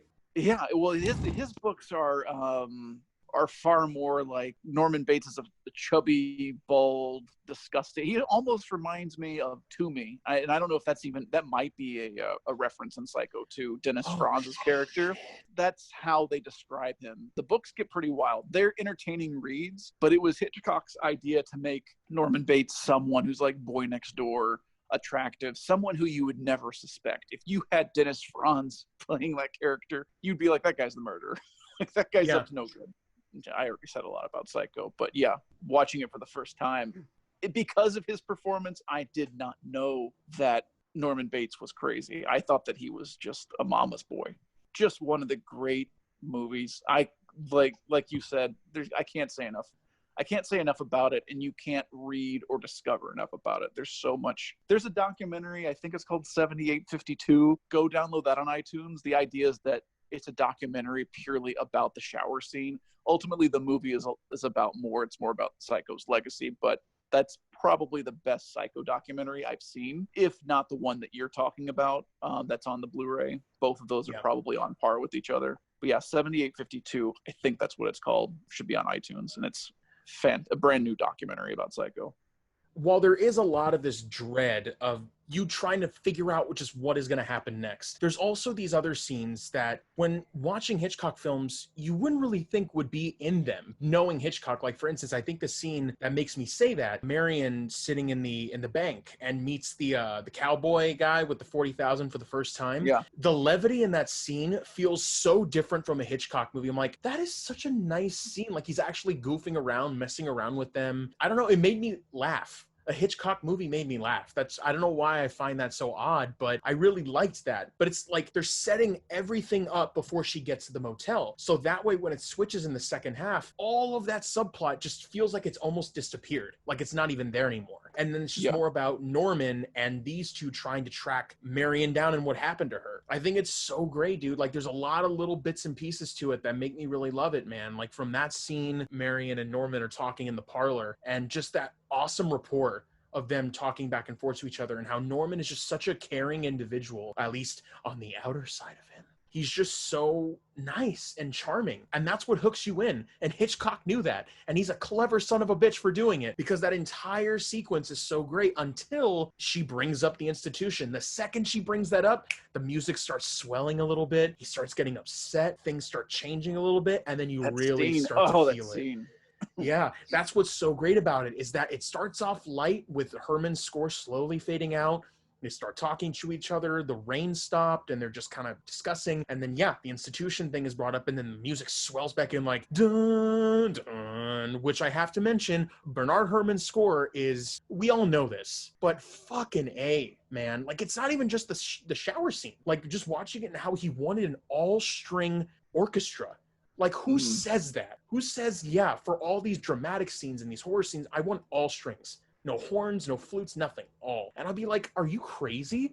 Like, what are you talking about? But it works. Like, everything about this movie works. I have a Record Store Edition 7-inch of Psycho that has like the main theme and another theme on the B-side. I also just wanted to say the most times I've seen this movie is when it's on TV, when it's on TCM or whenever it's on TV, I sit there and watch it. So almost all my viewings have came from watching it on TV. So I'm excited to watch the other, was it the French cut? So when that comes out, I also wanted to mention Psycho just feels like a really long Twilight Zone episode. So it only makes sense for him to go out and do like the Alfred Hitchcock hour and his own branch out. And he brought Robert Bloch to write some episodes for him. And speaking of Robert Bloch, with the success of Psycho 6 years later, Freddie Francis directed a film Robert Bloch wrote called The Psycho Path. The poster is just a kid, or maybe a kid, I don't know, that has, I have seen the movie, I do know, as like a kid with dolls, and it says, "A mother, may I go out to kill tonight?" kind of referencing his story from Psycho. Him calling it The Psycho Path wanted to bring people in, and it's a damn good movie. Kino released the Blu-ray, and Robert Bloch just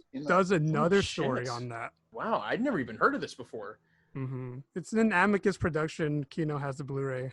There's so much to talk about this movie. After me talking about all of it, and after myself, Jason, Angel, as much as we've all talked about it today, from Psycho 2 all the way to now, just go check out these movies, guys. Seriously, like, you're going to be dedicating time, but it's time well spent, especially during all this. These movies are not going to really put you down, because it seems like as the movies progress, they actually respect the source material. Like I said before, they understand the movie that they're showing to you. They know what they're writing to make it special and unique, because some movies, when they do a sequel to a classic, horror film, they like to up the violence and they like to up the gore, and they want to make it as crazy as possible so teenagers can put seats in the theater. But to me personally, if you can respect the source material while trying to have restraint and hold back and make a good movie, that just puts a lot of respect for myself into that director and writer and etc. Like, that, to me, that's everything. Personally, Joseph Stefano did an amazing job of taking the book and making it into a screenplay that, like you said, the whole first half of the movie, or the first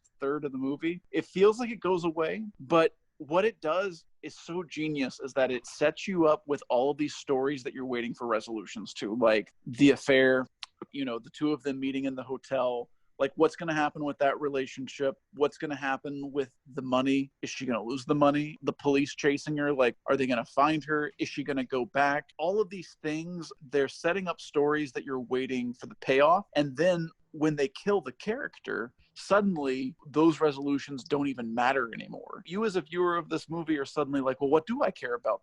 Like, and then you realize, okay, the sister and the boyfriend are getting together to look for her. But something happens before you realize that, and that is when you see Norman at the swamp, suddenly you are worried for him, which is crazy because you've invested all this time in the movie into Janet Leigh's character. Well, and here's the other genius thing is that you don't know that it's Norman Bates. You know that he's covering up for his own mother, as any of us probably would, that she's done this horrible thing. Your mind's all over the place. And most people now know, even if they haven't seen Psycho, they know what it is. And they know the twists, and that's sad to me, even though because of the Universal Backlot tour, the studio tour, and all the other stuff, and the featurettes. Yeah, how could you not at this point? That screenplay, and that's one very big important piece of a puzzle with all kinds of important puzzle pieces that make it work, like the score and the performances and everything that you mentioned. But man, is that pieced together in the most perfect way.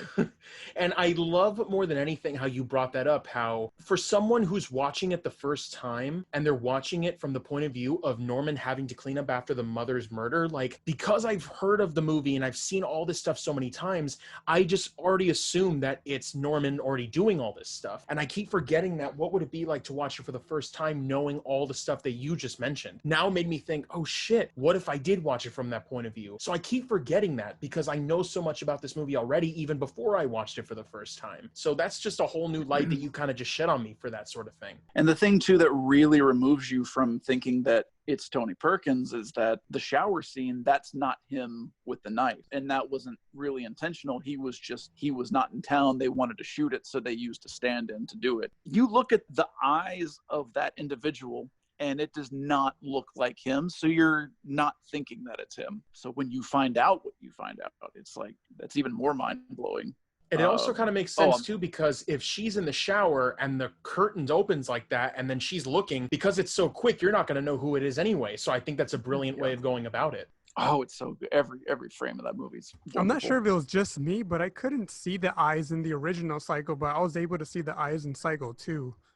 The most impressive thing too is you see, I don't know how they didn't catch this, but they were very, very specific about we cannot show nudity. But when you see Janet Leigh's hand grip the shower curtain just before she falls, you very clearly see either her or her stand-in's breast behind her clenched fists. They're out of focus, but they are very clearly there on the big screen. Somehow Universal didn't catch that before releasing the movie. And I don't hear too many people talking about it, but look behind her fist when she's clenching the shower curtain and bam, they're right there. I think I remember even in the featurette where Hitchcock screened it to the people at the MPAA, one of the people said, that was a breast, I saw it. And Hitchcock goes, no, it's because you think there is, you dirty, disgusting pervert. No, I filmed this so you thought that, but it's not the case. And I was like, fucking Hitchcock, that son of a bitch. For me, there's a lot of other Hitchcock films I have to get started on, and with this box set, it's going to really help out. But Psycho will forever always be one of my favorite Hitchcock films of all time, at least up until this point. As the podcast progresses and I watch more Hitchcock films, I'll let you guys all know that in the future. But as of this episode, Psycho is just a pitch perfect film in every sense of the word. You mentioned the humor. You're going to find a lot of humor in the movies that you're about to watch. Hitchcock movies are very funny. I'm excited about it then. I can't wait. Well, that's my staff recommendation of the week. It's the original Psycho 1960 with Alfred Hitchcock directing, and Psycho 2 directed by Richard Franklin and written by Tom Holland, and both starring Anthony Perkins. It's a hell of a ride, man. If you want to watch all 4 movies, I would highly recommend. If you do, Shout Factory has 2, 3, and 4, and Universal owns the first because they want to tout that shit like no tomorrow. So there you have it. Those are the Psycho films pretty much. I'm just glad Universal still has the Psycho house and Bates Motel, and if they ever get rid of that to put Lord Farquaad's castle, it'll don't you dare. God, dude, Jason's gonna walk on the back lot like, son of a bitch. I'll tie myself to the house. Honestly. So you take out the Grinch set, but you put in Lord Farquaad's castle? What are you doing here? God. By the way, there's nothing inside that Psycho house. It's just dirt. Yeah. I got to work when they filmed the first Psycho, they only shot the side of the house that you see in the first movie. They didn't build the other side of the house because they never planned on filming on the other side. They didn't build the full house until Psycho 2. Which they use matte paintings to cover up the background because they shot it on the lot so you can see the park in the background, which the matte paintings even then are still gorgeous. They look beautiful. It adds like this, God damn it, I'm extending. But it basically, it just feels like this otherworldly scenario, you know, like because of those paintings, it feels like a different world that Norman's entering. It's sort of like a lighter world. Then as the movie progresses, it starts to get darker and more mysterious, but also very somber, and you don't really know what's going to happen. And I think that's like what's really cool, especially with the paintings at the beginning of the film. They've moved the house around a lot. The house is still the original house, and then they completed it for Psycho 2, but that's still the original set piece. Thankfully, it was refurbished in the past 5 years because it was starting to turn yellow. When I first started working at Universal, it looked disgusting. It was Like the porch was falling apart. The actors playing Norman Bates were falling through the stairs, like the stairs were cracking and breaking. So they did like $1 million restoration on it. But the Bates Motel is not the original motel. It's the one from Psycho 3. So they rebuilt that for Psycho 3. You can tell a huge difference. The original motel looks like it was all made out of wood. Everything there is original from 3. And then 4 was all done in Florida. And then Bates Motel, the TV show, shot in Canada. And that's a fantastic show, I should mention, just real quickly. It's a good show. All 5 seasons. The seasons get better and better as they go, and the final season it's like chef's kiss. Beautiful. Oh, man. I love that show. Yes, highly recommended. Well, any closing thoughts before we end this bad boy? I think all of our thoughts have been exhausted. Ladies and gentlemen, we almost hit the 3-hour mark on this episode. So with that being said, thank you so much for coming on down to Movieland Video, everybody. Angel, as your usual, you want to end on the movies? In conclusion, get the Pom-Com Girls Blu-ray from Pulp Video on Amazon. It's $32. The Swinging Cheerleaders Arrow Video. The Psycho Blu-ray 4K coming out from Universal. And the Freak Maker on Blu-ray from Diabolic DVD on their site. That's pretty much it, everybody. Thank you so much for coming on down to Movieland Video. If you want to check out all of our social media platforms, we are on Instagram, Twitter, and we are also on Letterboxd. You can go check us out all there. All of our social medias will be in the description of any podcast streaming service that you're watching. We want to give a huge shout out to @HeyKaylin for delivering beautiful artwork for our Movieland Video podcast. She is just the best, and it is some of the most gorgeous art we've ever gotten, and the only artwork we've ever gotten, but it's just so gorgeous. Thank you, Kaylin, so much for all your hard work. It is some very, very beautiful piece that we've gotten. Yeah, she made the logo. Yeah, the logo too. Was originally, she just made it because I was posting my movies on Instagram. But that new one, oh my God. She is incredible. That's awesome. Yeah, thank you so much. And again, thank you for having me rep a Vinegar Syndrome shirt. Thank you for Jason having his Severance shirt, and to good old Angel for having his Diabolic DVD shirt. And as always, everyone, be kind and just rewind. It's closing time. And also, let me add, Bring It On to one of the greatest cheerleading movies of all time. Mm-hmm. You just brought it on. Oh, it's been brought. And we're taking it home. Thank you so much, everybody. Make sure to check out all of our past episodes. And as always, stay safe.